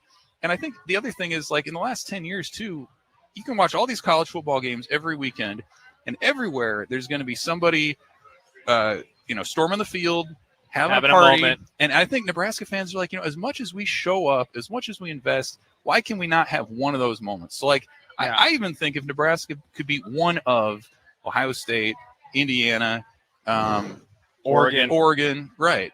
Iowa, if they're ranked, maybe. Yeah. But like, just have one of those games that fans can latch onto and say, "This is fun. I want more of that." They haven't had that. You're describing the chip in from the 18th green that makes you book another tee time, is what you're describing. Where the vibes are good, and you're like, I want to play golf again. Well, I think if you have a bad golfer and you had the one shot, you're like, "Ooh, that was good." And I think Nebraska you said it needs too. One of those games. Like without qualifiers, like because every game that we mentioned, it's like, yeah, remember when they did this? Yeah, but it came in the middle of a sub 500 season, or yeah, but then they hired Matt Rule the next day. If you could just have a win where it's like, that was fun. No, nothing else. No qualifiers. You don't have to debate anything. That would be quite nice for the program. Evan Bland, Omaha World Herald. You can read his work in a paper, buy a newspaper. You can, of course, find it in omaha.com. HuskerExtra.com is where I'm usually going when I'm reading Evan and all of his great work from the colleagues there at the World Herald and the Pick Six podcast as well. Evan, thank you so much for the time. Enjoy a glorious day of weather and also probably some good baseball. Appreciate it, guys. Stay cool. That is Evan Bland, Hour 2, presented by Nebraska Medicine Fred and Pamela Buffett Cancer Centers. Get a second opinion at nebraskamed.com/cancer. And like Evan, come by the Zone booth inside of the Omaha Baseball Village. Register to win ice cream for a year from Ted Wally's. Ted Wally's official ice cream of 1620. The Zone celebrating 40 years with over 3,000 flavors. Benson in the Old Market, Omaha. Matt put together a great topic. When we return, we will do that. The franchise draft. We'll explain what it is and more. Austin Jacobson is going to join us at the top of the hour as well. We have just about an hour left, Matt. I'm having too much fun. We're going to have to say goodbye, though, and then go eat lunch. More to come as we continue on here on 1620 The Zone.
Hour 2 presented by Nebraska Medicine and Pamela Buffett Cancer Centers. Get a second opinion at nebraskamed.com/cancer. Also, we are powered by Access Bank, here for a reason, yours, and by Children's Nebraska. Josh Peterson, Matt McMaster with you on this special edition of Middays with Matt. Yep, nice show. Here on 1620 The Zone. My and Josh Odson show. Yeah. To be more specific. Yep. Josh is doing great work for us right now. He's the best. He is doing My great work. computer died. Unreal. Why wouldn't you have just charged it the whole time? So that you don't have I've to been worry. here the whole time. Nice. Good reference by you. All right. Do you even know what I'm referencing there? Yeah, that was Flight. No. Oh, I was okay. I thought you were referencing something doing, different. I've been drunk the whole time. There's I'm a- drunk right now. I'm drunk right God help me. I made that reference to in a group chat. No, yesterday. I've been here the whole time. I listened to it's a niche comedy thing called Dropout TV, and they play a thing called Game Changer with Sam Reich. Okay. These are names that you don't know. Nope. But one of the guys, the new guys from SNL, who's really good, came from Dropout TV. I'm too busy watching sports, Matt, like the baseball. I watch sports and niche comedy. Those are my two passions. Meanwhile, I'm reading books, baby. I'm Yeah. reading lots and lots of books. You smart loser. We are getting ready just about 1 hour from right now. Nice we will be job. off the air and getting you ready for Troy and Ole Miss. John Bishop, Mike Farron, Connor Happer on the call for that one. Whoa, Farron. Mike Farron. That's why I'm Mike. with you. Oh, my God. That's why I'm with you. I can't wait Also, to I see said Mike, that man. earlier. Thanks for listening I to love me earlier. Mike. Mike Farron's a great guy. He's a good dude. He's a good dude. So that's what's coming up in the first game of the day. One of those two teams will go home. We'll be back on in between that and West Virginia, North Carolina. One of those two teams is going to move on into the winners bracket. We won't see them until Wednesday. So that's what's going on there. All right, Matt. Yes. You have an idea about drafting things. What is patient zero of this idea? And explain it to the folks. I think patient zero literally was just me sitting and being like, what are, topics we can do for the Omaha Baseball Village? But it really was inspired by, I'm a man from a pro sport town. Mm-hmm. And when you are from a pro sport town, it is very easy to pick who you're going to root for. It's because you're born there. You're born there, so Yeah. you root for all the Chicago teams. But what I found very Except for the White interesting- Sox. except for the White Sox, screw the Sox. But what I found very interesting moving here to Nebraska and being here now for a better part of almost 7 years, is that you guys, because you don't have a pro sports All over the teams place. here, everyone's got their own different teams and everybody's got their own different reasons as to why they root for who they root for. You're a Lakers fan, you're a Cowboys fan, you're a Braves. You're baseball. Don't Do you care. even have a team? Like No. I know Royals, I guess, Giants Mariners, fans, I know Broncos fans, I Packer know. fans. I mean, Josh Hodson's an Atlanta Braves fan. And a Tennessee Titans fan. Connor Happer is a Kansas City Royal fan, but also a Denver Nugget basketball fan, right? It's all Fan, kind yeah. of all over the place. So For I sure. came up with the idea, what is the best combination of four? What is the best, if you could draft the teams that you want to root for, and you and I are going to draft the teams that we would like to root for in the MLB, NHL, NBA, and NFL. And so the thought behind this is you want good, right? Like you're hoping for immediate good. What are you looking? What are you personally This is my looking for? approach. I'm looking for three things. Okay, how have you been, past, present, and future? So have you had a good past that I could have rooted for? Do you have a good present where you're going to win now? And what does your future look like? The two other factors and maybe you're not factoring in, but I'm factoring in. What do your jerseys look like? Okay, so you're talking about look. Do you have good jerseys? Like, do you have jerseys that I want to buy? Do you have jerseys that I would enjoy to wear? And do you have players in the past that I could buy their jerseys of, right? You could be like, oh, the Sacramento Kings have great jerseys, but who are you going to buy, right? You Sure. just got Chris Webb and Jason Williams. So you don't want to root for a team that has bad gear. Exactly. So these are all the factors. Have you been good in the past? Are you good now? Are you going to be good in the future? Do you have players I can root for? And do you have a jersey that I enjoy? And so that is, I've whittled down. Do you think about fandom? Do you think about like this fan base cares? So like, for example, the Knicks, they just won a title. That's a fan base. If you're a part of that fan base, there's a fraternity. Yeah. So like, here's one of the things that always makes me annoyed about being a Cowboys fan. And yeah, I'm going to complain about being a Cowboys fan again. It's like, there's this like soft nature that the franchise has to it right now that annoys me because I don't feel like a soft guy. I feel like you feel hard. Yes. Are you a hard man? But in all Josh seriousness, Peterson? like I feel like I am someone who, Yeah, you're real rugged. I have TikTok hands. Yeah. But like You wear flannels and have a beard and enjoy nice IPAs with hints of orange. God, I love all of those words. I like a nice little lemon with my Indian pale ale. But I want to root for, like, I get very jealous of Eagles fans because they're always angry. Well, you want to be a Raiders fan? I want to be no, not a Raiders fan. I want to be angry. You get jealous of Eagles fans? I want to be like, man, we boo the Super Bowl champs. Like, I like that about it. Yeah, we throw snowballs at Santa Claus, look, man. well, yeah. I'm on the outside, so I Go get to make, Eagles! Hell yeah, but like brother! We're so sick. Oh no, are you guys Eagles fans? Oh, that's Yeah. a bummer. I'm a Cowboys fan. I'm an idiot. He's a Birmingham Stallions fan with that AJ McCarron jersey on. Look at that right there. AJ McCarron. So you want to be, like you said, fraternal. Like, you want to be a part of a fan. I do, at least. I want to be a part of a fan base that matters. I cares. I like fan bases that care. I think involuntarily my teams are that. Okay. So you weren't because I wasn't, for the record. I wasn't thinking it's about like a that. non-negotiable. Oh, really. I wasn't thinking about the fandom, but I have 11 teams because we're going to draft at some point, probably in the next segment. We're going to do it. I was going to say we're going to do it in the next But segment. it's one of those things where I have 11 teams. I think all of them would be considered "quote unquote" relevant in their sport. All right, perfect. So we will do that when we return. We remind you to save the date for Friday Night Live at the Mat, Friday, June 19th. Pet Rock plays live at OBV for the first time. Grab your friends and get ready to party. This is an all-ages show. We will see you next Friday at the Mat. And the 1620 The Zone hydration sponsor, nothing that says happy birthday America like an ice-cold Coca-Cola. This summer, pick up a Coca-Cola and drink in America's 250th. We will wrap up hour number 2. Austin Jacobson will join us in a little bit as well. More to come on this special edition of Middays with Matt right here on 1620 The Zone.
Wrapping up hour number 2, it is presented by Nebraska Medicine Fred and Pamela Buffett Cancer Centers. Get a second opinion at nebraskamed.com/cancer and come by the Zone booth inside of the Omaha Baseball Village. Register to win ice cream for a year from Ted Wally's. Ted Wally's official ice cream is 1620 The Zone, celebrating 40 years with over 3,000 flavors. Benson and the Old Market, Omaha. Josh Peterson, Matt McMaster, Josh Hodson here at the OBV. We got Jake Janicek back in our 1620 The Zone studio. All right, Matt. We're drafting teams. So we are doing a straight draft of all the sports at once, right? Is that the goal here? Is that what we're doing? The goal. Okay. This is what we're going to attempt to do. We'll see if we can do it. I was going to say, it's going to be tough. Yeah. Rock, paper, scissors for the first pick. You can go first. You came All up right. with the idea. I'm good with that. I'm going to take the LA Dodgers. This is the easiest pick for me. I feel good about my options in the NBA and the NHL and the NFL. I just think the Dodgers are just the slam dunk. You have the history of what they have been before they've gone in this run of winning all of these World Series, and they're always going to be competitive. Your ownership is always going to pay a lot of money for you to be competitive. There's a plethora of Hall of Famers and great players, not only dating back to what they're doing now, but also all the guys that they've had in the past. Also, too, the jerseys are sick. Just that blue and that white. It's a great look. With the red numbers. It's clean. It's nice. It's a historic franchise. People care about the LA Dodgers. Easy first pick. For Okay, I'm leaning really hard into championships more than everything else. Sure. And so I am not going to overreact to the NBA Finals, and I am going to pick the Spurs because I feel like I'm in really good shape with Wemby moving forward. It's a young roster, as we've talked about. I know that they lost in 5, and so we're like, wow, they got beat 4-1. Man, they were in every game. They were up double digits in every game. They will be fine. Give me the Spurs as my number 1 overall pick. That one, I wanted that one. Yeah, that one hurts. Pick. That one hurts. Okay.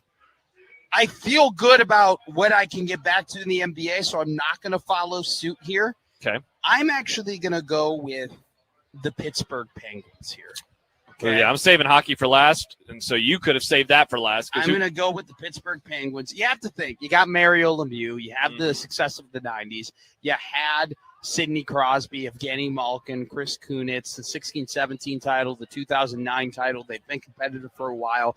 They're going to have to retool here in terms of their future may not look the brightest, but I also just I would have experienced a lot of championships. I have a 6 sweater. I have a lot of great players I can buy at, and I do trust that eventually they'll get back going and have a better future. So I'll take the Penguins here. Like I said, you could have saved that for last. I'm trying to figure out what I want to do with my NFL pick because this is a really hard one to figure out. I feel good about whoever you don't pick. I feel great about who I'm going to pick. Yeah. I have 2 teams that come to mind that fit my criteria. Because I will not pick the Eagles on principle, but they obviously do a really great job of building. Do you want to go with Mahomes? Do you want to go with a different quarterback-led team? Man, you know what? I'm going to go with the Rams. Ooh. Because I feel like in the short term, I'm going to win a championship. Now, this flies in the face of all the fandom stuff I talked about because nobody cares. Yeah. But they have a nice little window in front of them. That said, if Stafford gets hurt, their window closes very quickly. So I have you know what? I'll go with my NFL team here. Okay. I'm going to go with the Eagles. I think it's just. Of course you are, because you're an Eagles fan. They've won 2 Super Bowls. Everybody knows this Nick about Foles, Jalen Hurts. You even go back to Donovan McNabb, Terrell Owens. You want to go way back, Reggie White. Great Randall jerseys, Cunningham. Great jerseys. Whether it be their old school 90s, their kind of mid 2000s, kind of darker green look to what they're doing now with a little bit more of the Kelly Green.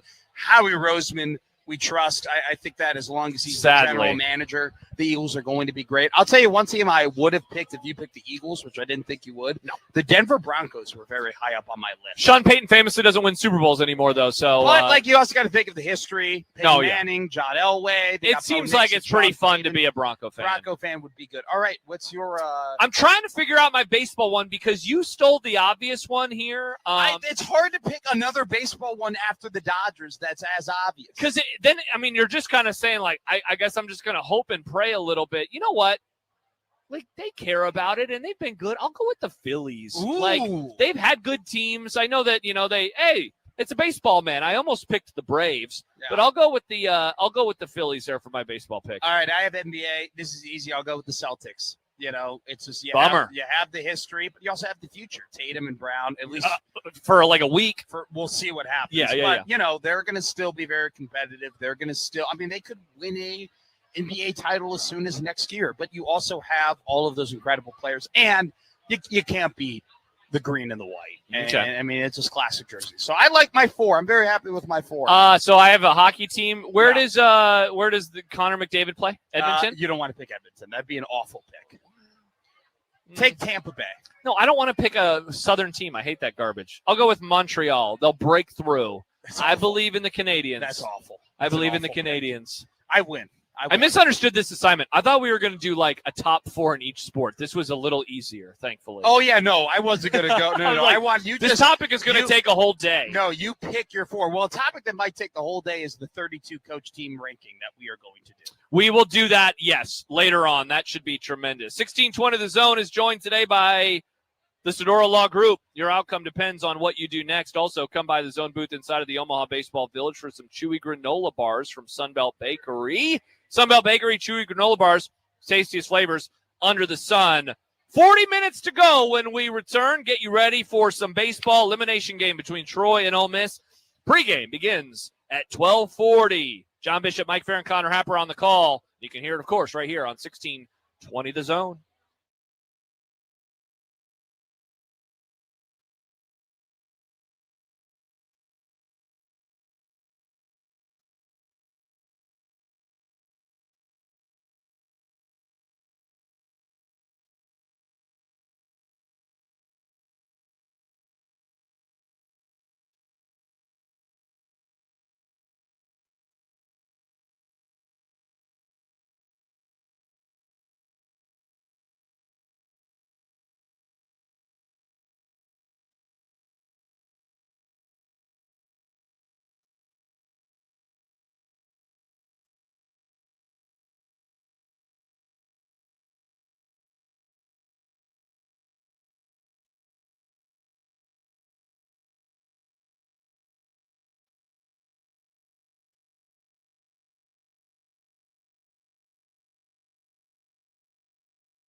Hour number 3. Josh Peterson, Matt McMaster with you from the Omaha Baseball Village. We would love to have you stop by the Zone booth at the bullpen inside of the OBV. Register to win a $16.20 at the Zone prize pack. KC Royals porch tickets, ice cream for a year from Ted Wally's, 13th, and Mike Fahey. And we are joined today by the Sedora Law Group. Your outcome depends on what you do next. And we'd love to give a huge shout out to Runza.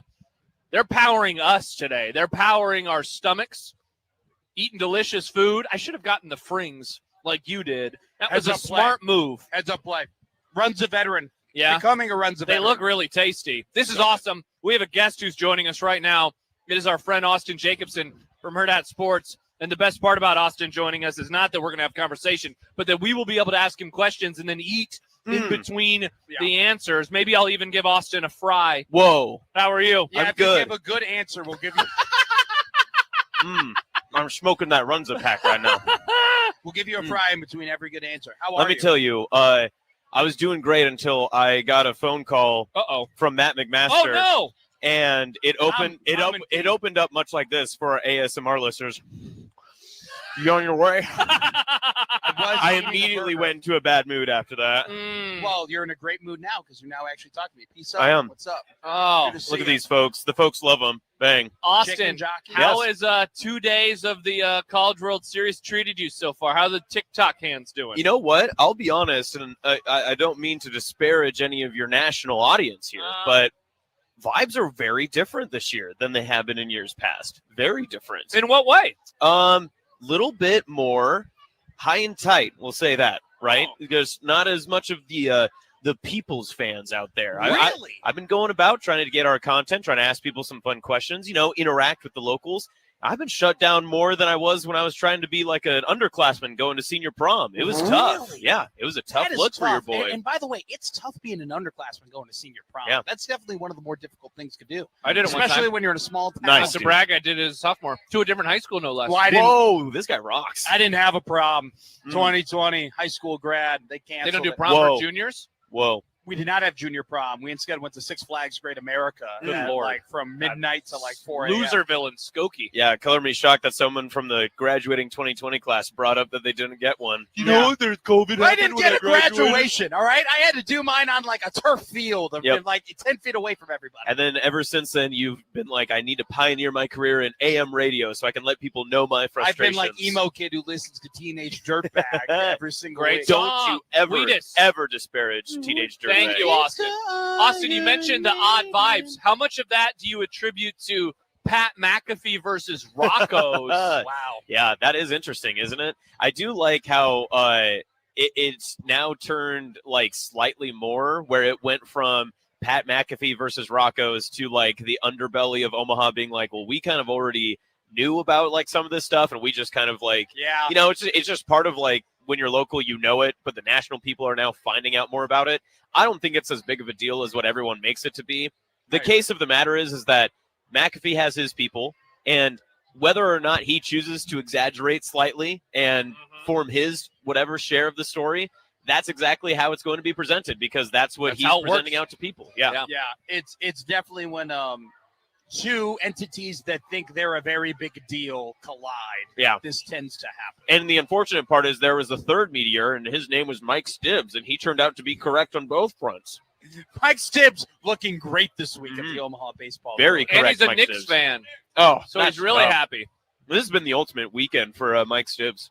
This is the Stibbs-a-palooza we've been waiting Whoa. for. I think it do like really is. Stibbs-a-palooza. That's nice. Stibbs-a-palooza was supposed to be the counterparty to Nick Grimm's wedding that we both didn't get invited to. Rip. And then you really we hate never to see had that. that party. So I wrote- I'll tell you right now, we won't be having that party at Rocco's. Hey, well, I have one more Rocco's question because I was trying to come up with an idea around this. You know how we always talk about how we build up stars only to tear them down? Like, we literally just saw this happen with Wemby, where it was like, face of the league, now everybody hates his guts. Yep. He Is tried to that beat what- America. Is that what happened here? Is Rocco's We like built him up. Britney Spears circa leave Britney alone? I don't know. I don't know. Are you if suggesting Rocco's needs to come up with a shaved head so we feel bad? Yes. Absolutely. That's a great move. And then you could do the Leave Rocco's Alone video crying under a blanket. Should Rocco sign like a conservatorship with lefties? Like lefties gets What a all reference of the money from Matt. from Wow. Rocco's. This and guy it's must have like, graduated in 2020. Look at this guy. I know. I didn't have a prom. I don't know if you knew that. But no, I do think it's one of those things where you put it very well. Like, and this is also too. My comparison is deep dish pizza in Chicago, where Chicago people go. Are you I from don't- Chicago? I'm from Skokie. Skokie. Where they go, I don't like deep dish pizza. Deep dish pizza is for tourists. And I think there's kind of been that same Yeah. sentiment from Omaha people to Rocco's, where it's like, yeah, everyone talks about Rocco's and the Jello Shot Challenge, but that's for the people who are from the SEC and not necessarily for like not a ton of people, Yeah. at least who live. I there, have that but- same problem being from Sydney, where everyone's like, "I've been to Cabela's," and I was like, "Whatever." Dude, seriously. Didn't you tell me that the number one restaurant in North Platte is a Runza? Oh no, the number one burger. Shout out. The number one Okay. burger. Yeah. Yeah, It's tough. it's been voted the number one burger in North Platte for like 12 years in a row, if I remember by their drive-through sign. Which It's is incredible. awesome because Yeah. we love Runza. I'll tell you right now. You literally have a burger in your hand. You called burger's me with so half good. that burger in your mouth. Don't tell me it didn't sound sexy. with the No, it did ASMR. not sound sexy. I will say that to you. You an ASMR guy? Have you just listened to ASMR on YouTube before? Usually late at night, when I have trouble sleeping, is when I throw on the ASMR, and I'm usually on chiropractor videos. That's my favorite type of like ASMR. the crack where they're just Yeah. like breaking their necks. Yeah, I'm on a Everybody's- YouTube channel called Crack Addicts, and That's it's not true. it is look it up. Look it up right now. No there's way. there's I'm a not- YouTube channel called Crack Addicts, and it's just a bunch of chiropractors popping backs and necks. Have you ever gotten readjusted?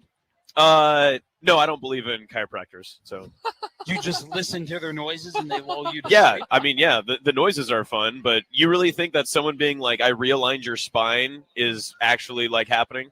I had a guy, so I had a. There are people who claim that chiropractors are effective. There are people who believe in them and who go to them regularly. Yes, and there are also people who believe that the Earth is flat, and there are other people who Nice. believe we've Are never you been really to space. crapping over a whole industry right now? It's a little bit of hogwash, and there's a chiropractor out there that's probably not going to like me saying all this stuff. Hopefully, but there's I mean, no had- advertisers here that are chiropractors. I had- That would be. I that's had- all me. I had a urologist email me Real doctor. after I poo-pooed somebody's kidney stones. I was going to say You poo-pooed someone's kidney stones? it'd be They- more like you pee-peed. This kidney got stones. Dang. Excellent. This Yeah, person can we get was Mike like- Breen? I've never missed a day of work. I'm so great. I show up to work all the time. You're weak for being sick and missing work, Matt. And then they missed work for kidney stones. I was like, oh, so much for them being tough. Wait, did you Yeah. miss your senior prom because of kidney stones? No. I missed my senior prom because of a thing called COVID. Oh my God! Wow, I swear. it's the first time you brought that up. I don't want to disparage anyone who's had kidney stones. Isn't the whole bit with kidney stones, if you drink water, you're going to be fine? I think it's pretty much that, Like, right? okay, Like, so I'm going to be good. I drink more water than anybody that I know. If you live is it a high iron diet too? I feel like it's something like that, right? Very much so. Yeah. Yeah, Drink your water. my dad is not a good eater, and he's had kidney stones. And I go, I wonder, you have Coca-Cola. You have 2 bottles of Coca-Cola every single day. Yeah. Which we love. We love Coca-Cola, but there's a lot of sugar in it. There is. Mike That's Schaefer why you has do had, that diet soda. Mike Schaefer has had kidney stones before. Oh, Schaefer, Drink no. more water. God, that guy's a warrior. Austin, we're going to have another guest coming up in a few minutes. We sadly have to say goodbye to you pretty soon, but I did Wow. have a really important question. Okay. Have you seen Disclosure Day yet? No, my God. Why would you even ask me that? No, I've been down here. I've been working. I've been doing my thing. Went to Fort Calhoun yesterday for a wedding, and so no, I did not see. How was Disclosure that? Day. I haven't been to Fort Calhoun since I was a kid playing baseball. I haven't been to a town that had a wedding that I went to that had no stoplights in the town in a long time. So it was kind of fun. It was kind of enjoyable that I way. hate towns like that. I also hate towns that don't have stop signs. Mm. Fremont, famously, many streets with just nothing. What am I supposed to do? It's called cruising. You wouldn't understand. I don't like it. I want laws. Law and order. I did. Law and order, Josh. I hate to tell you this, Josh. I have Uh-oh. heard good things about Disclosure Day, and I hate it. yeah. I hate that I'm people are seeing liking it tomorrow. Off Why are day. you so mad about it? because I He don't doesn't- want it to be good. He doesn't want it to be good. So- he doesn't want theaters to be good. No, that's not true. I'm pro theater. Pro. He's just anti this movie for some reason. You're Yeah. not a Spielberg guy? No, I'm losing my track on Spielberg. He doesn't like old Spielberg. He likes young Spielberg. I like when Jurassic Park. When he was, that wasn't young. That's 33 years ago now. That was younger Spielberg, But wasn't it? But that's, Yes, isn't that technically old Spielberg because it happened 35 years ago? Or Well, whatever? I mean, I would say that's middle-aged Wait, Spielberg. does Spielberg have like the Tom Brady career where he's got like Yes. 3 different Hall of Fame careers? So, I mean, you could just go with like the early years, right? Like Jaws alone. Yep.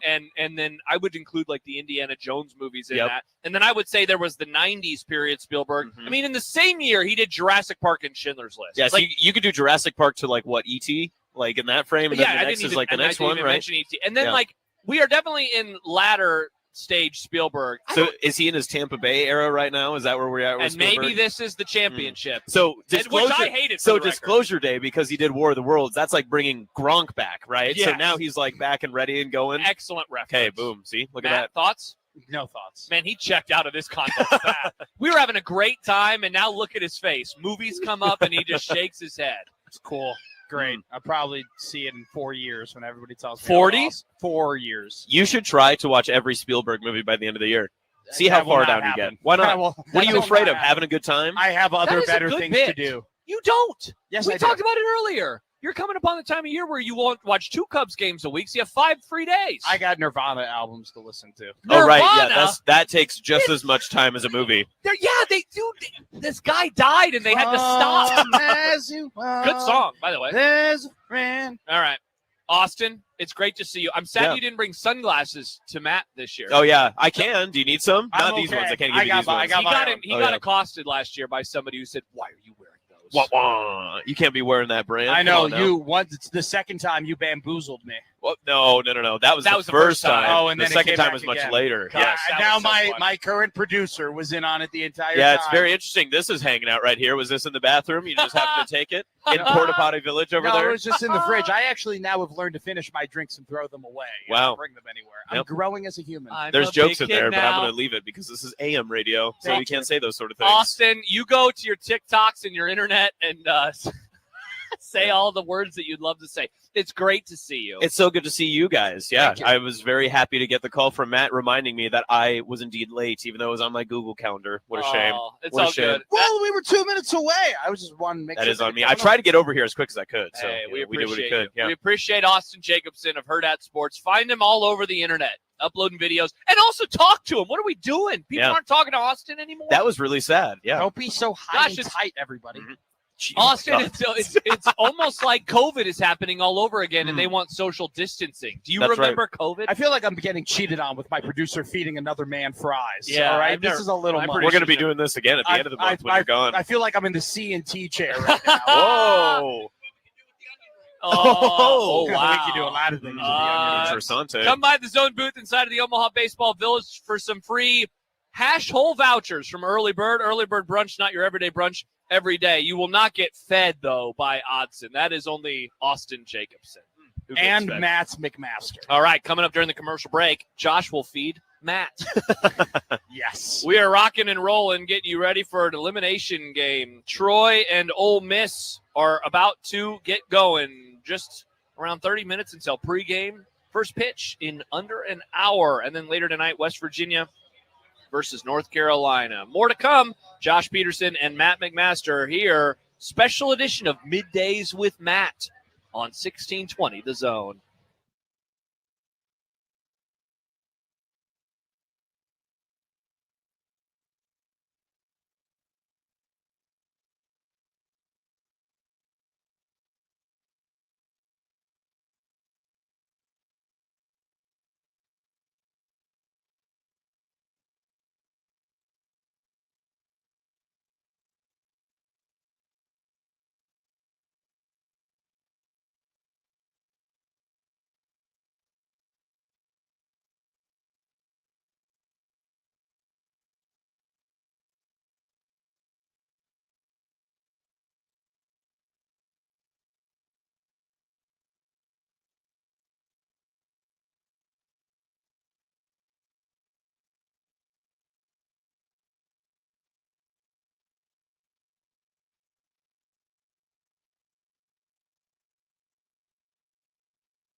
We are powered by Access Bank, here for a reason, yours, and by Children's Nebraska. Come by the zone booth at the bullpen inside of the Omaha Baseball Village and register to win a $16.20 The Zone prize pack of KC Royals porch tickets, ice cream for a year from Ted and Wally's. 13th and Mike Fahey. Special edition of Middays with Matt. I'm Josh Peterson, Matt McMaster with me to my right. We got Josh Hodson here on site. And now, happy to welcome Glenn Cook, a custom rod builder with Hard Truth Rods. A great story that we're looking forward to diving into. He is here at the Omaha Baseball Village. Glenn, thank you so much for taking the time today. How are you? Great, man. Thanks for having me. This is awesome. Absolutely. We were just talking a little bit off air about your company and how this came to be, and it is quite the story. Tell us as much as you want to about what the last few years have looked like for you. The last few years have been a whirlwind. Just some medical issue that developed into a passion for fishing, which led to unknown passion of building fishing rods. And I can't explain the feeling that I get when I can build a rod that means something so much to somebody else. Mm-hmm. And then when I get the feedback from them and pictures and their story and just I wish everybody could experience the feeling I get when that happens. When you make a rod for somebody, when you customize a rod, what are some of the kind of elements that you put in there? What do they get to pick today? What are kind of the interesting different customizations they get to put in there? Right. So I develop techniques every day. There are rod builders out there that are doing some amazing work, flawless, and their techniques are unbelievable. And I'll reach out to them, ask them questions like, "Hey, how are you doing that? How are you inlaying these feathers? How are you doing this? How are you doing this wrap, this pattern?" And it's the response from that community is crazy. Yeah. Just nobody's holding anything back. They're giving me wonderful feedback. So anything anybody has an idea to, I can inlay pictures. I developed the technique you'll see on all the rods I built for the 8 teams that are here. I take a golf ball marker. Oh, wow. And I found it. I developed some way where I can take that the butt grip on that fighting butt, and I can cut it out, and I can inlay that golf ball marker and then pour some epoxy over it, do a little bit of epoxy work, and it comes out looking like glass. It's just beautiful. That's incredible. Glenn Cook joining us right now. Glenn, you mentioned talking to people, the community, how important, how great it can be. It seems like now more than ever, with the avenues online of just learning to do things, that you can self-teach yourself, for lack of a better term, more than ever before. You're smiling right now, so I'm guessing that's happened with you. I mean, can you just speak to that a little bit, how nice that is to lean on? It's wonderful. My kids used to make fun of me, or they still do.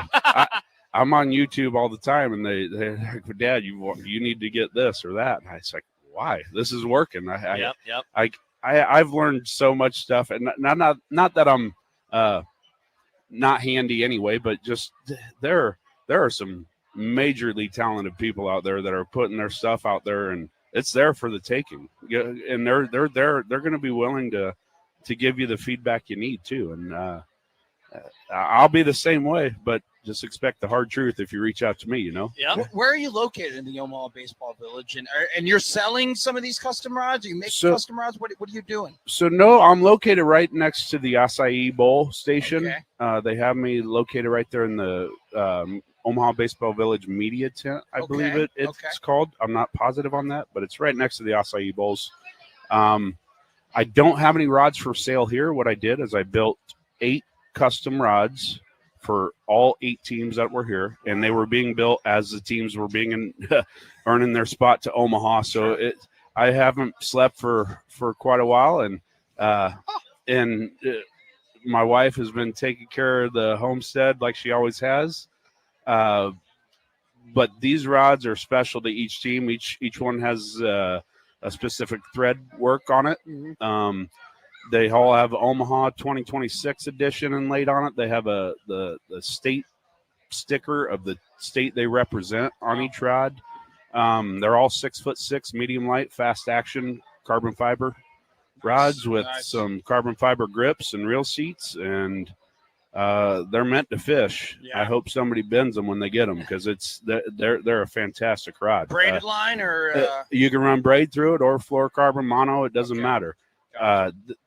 And with these rods, I build a 9th special one. And what I'm doing with that one, that's the special edition 2026 Omaha edition, completely one-off. It's got a completely different thread work on it, patterns, and very unique thread as well.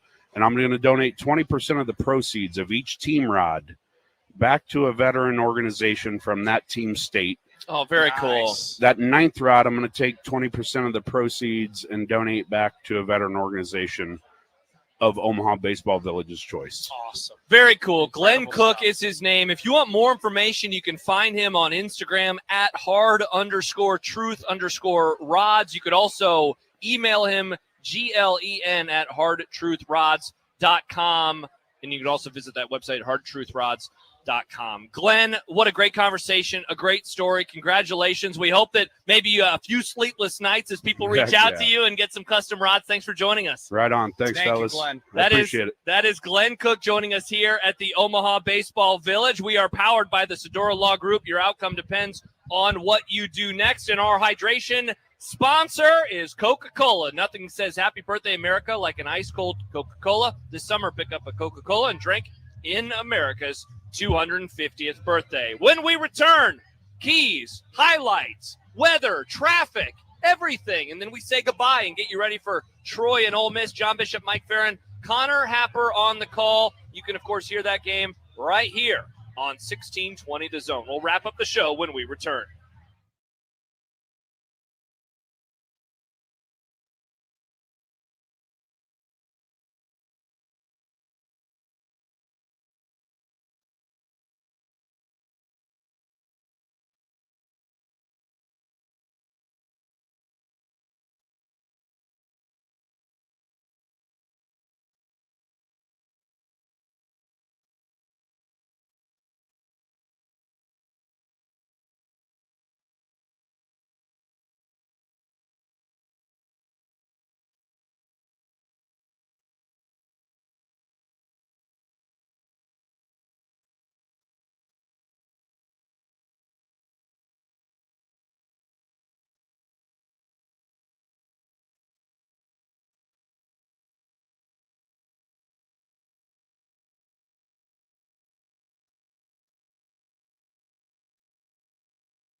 Welcome back to the Omaha Baseball Village. One segment to go as we get ready for Troy and Ole Miss, an elimination game. Pregame is beginning at 12:40. John Bishop, Mike Farron upstairs, Connor Happer down on the field. But before that, we have some things to do to get you ready for this one. And first, we will start with a defensive play of the game from last night's Georgia-Texas game. Georgia 7, Texas 1. And this defensive play of the game is presented by Pinnacle Bank, the way banking should be, member FDIC. Well, he has come to Omaha with purpose. No balls, 2 strikes, 2 out. Top of the ninth, the pitch. Cold strike three. Joey Volchko finishes with a flourish. A 15th strikeout and a Bulldog win. 7-1 over Texas. Nice strikeout there. 15th of the night, a career for him, a career night rather for him, went all the way, 15 Ks. It was quite the performance. Defensive play of the game presented by Pinnacle Bank, the way banking should be, member FDIC. All right, Josh. Sorry, we were just having a full conversation with that. I could see it. I could see it. You guys love you guys. You wouldn't know this with your producer, but like Matt and me, we have like this telekinetic. It's connection. been incredible over the last 3 months. Josh Otson and I were done with the feeling out process now. Yeah. We were feeling each other for 3 months. No more feeling. Now, no more feeling. It's just all now. It's just the feel nothing. chemistry is being built. Interesting. You know, I could just look into Josh's eyes through his double sunglasses. That's right. And just be able just to be one like, pair "Yo, of sunglasses. One- he has glasses. on, his though. double pair of glasses. I just want to make sure you say it. Mr. Specific. I'm a 6 You know what? right You know now. what? Nice. Mr. Semantics. Is Yeah? what you are. You're Yeah. all about the semantics. Just, you just got to say what's going on. Mr. Josh, actually Peterson. So I have chemistry with Josh Otson as well. And Josh, it's time for you to tell us some stuff. You What went to great radio chemistry. school, huh? Let's start with the weather. Yeah. Headline from Sam McEwen's brother, Marty. A fall-like day. Whoa, I football? know. A drier, more pleasant weather pattern will persist for the next several days. Thanks for putting so many P's and S's in there.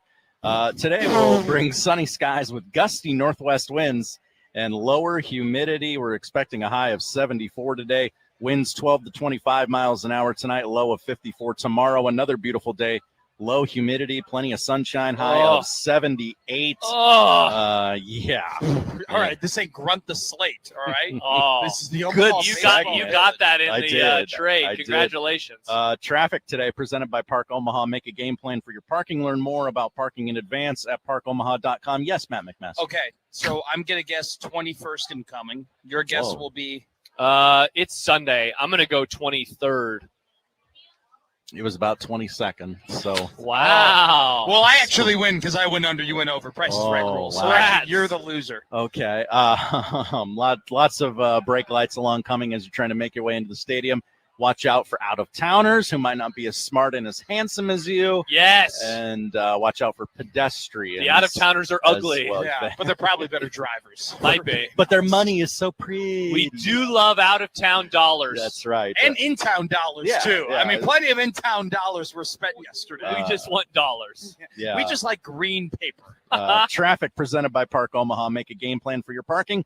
Learn more about parking in advance at parkomaha.com. Awesome work, Josh Otson. Thank you. That was because of the chemistry. Mhm. That's exactly what it was. Mhm. All right, guys. We got Troy and Ole Miss. One of these teams is going home. Earlier, Evan Bland joined the show and ping-pong back and forth between baseball and football. Ping! And when I asked him about the loser's bracket, worried that the Texas pick was the obvious one to come out of it, he pointed to Ole Miss, and that's partly because of the side of the bracket they're on, partly because of who they are. Do we all like Ole Miss to get it done today and send Troy home? I picked Ole Miss to win the College World Series, So you probably do. so I'm gonna pick them to win. Even though I will say, was very impressed with Troy in their first game against West Virginia. I was Absolutely. also impressed by Troy. Impressed enough to pick them to win today. Whoa, Josh Hodson! Mhm. Dang, Josh. What a contrarian! Well, Someone has to save us from old takes exposed. I mean, we did go 0 for 6 yesterday. in Whoa, terms of our really? picks. Everybody picked Wait, 0 for 6. I picked Georgia. Oh, How'd you go 0 for 6? There was 2 games. We had 3 people pick one game. Oh, and I two. see what We you went mean. 1 and 4, and the only one was Josh Hodson. 1 and 4.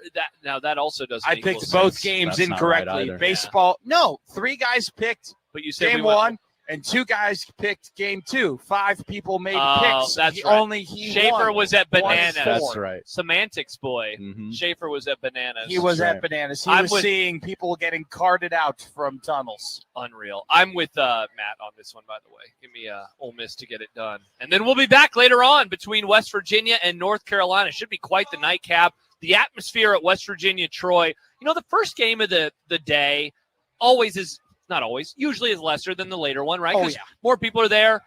That said, that atmosphere on Friday afternoon was amazing. And watching them sing at the end, I was, feet away from their players. So cool. So cool. ESPN was trying to interview, I can't remember who we talked to. He was like, I want to sing with my team. And it was Nice. like, that's a dude right Nice. Yeah. West Virginia. there. I've only heard the song once the entire What? time I've been here. Oh, I thought you meant ever. No. I've been able. No. I That's like. okay. I saw, so guys, have you seen this song? Yeah, the Mona Lisa. Or the Sistine Chapel. Oh, what an all-timer. What a great moment. Yeah, you posted it on your Instagram. At the end of 2025. Wow. I did That was- like 20 photos and videos, and Matt, not knowing about that, made the Instagram. Well, Stacy, our very awesome coworker, Stacy. She's like our boss, kind Yeah. of. Yeah, Yeah. I mean, she's awesome. She's incredible. Okay, nice Yeah, save. you nice, nailed that. Great Yeah, save. she was very upset at me because I called it a Greek photo, and she was like, Mhm. "It's And in Rome." It also It's in wasn't a Rome. photo. It was a Well, painting. I mean, it's the same thing.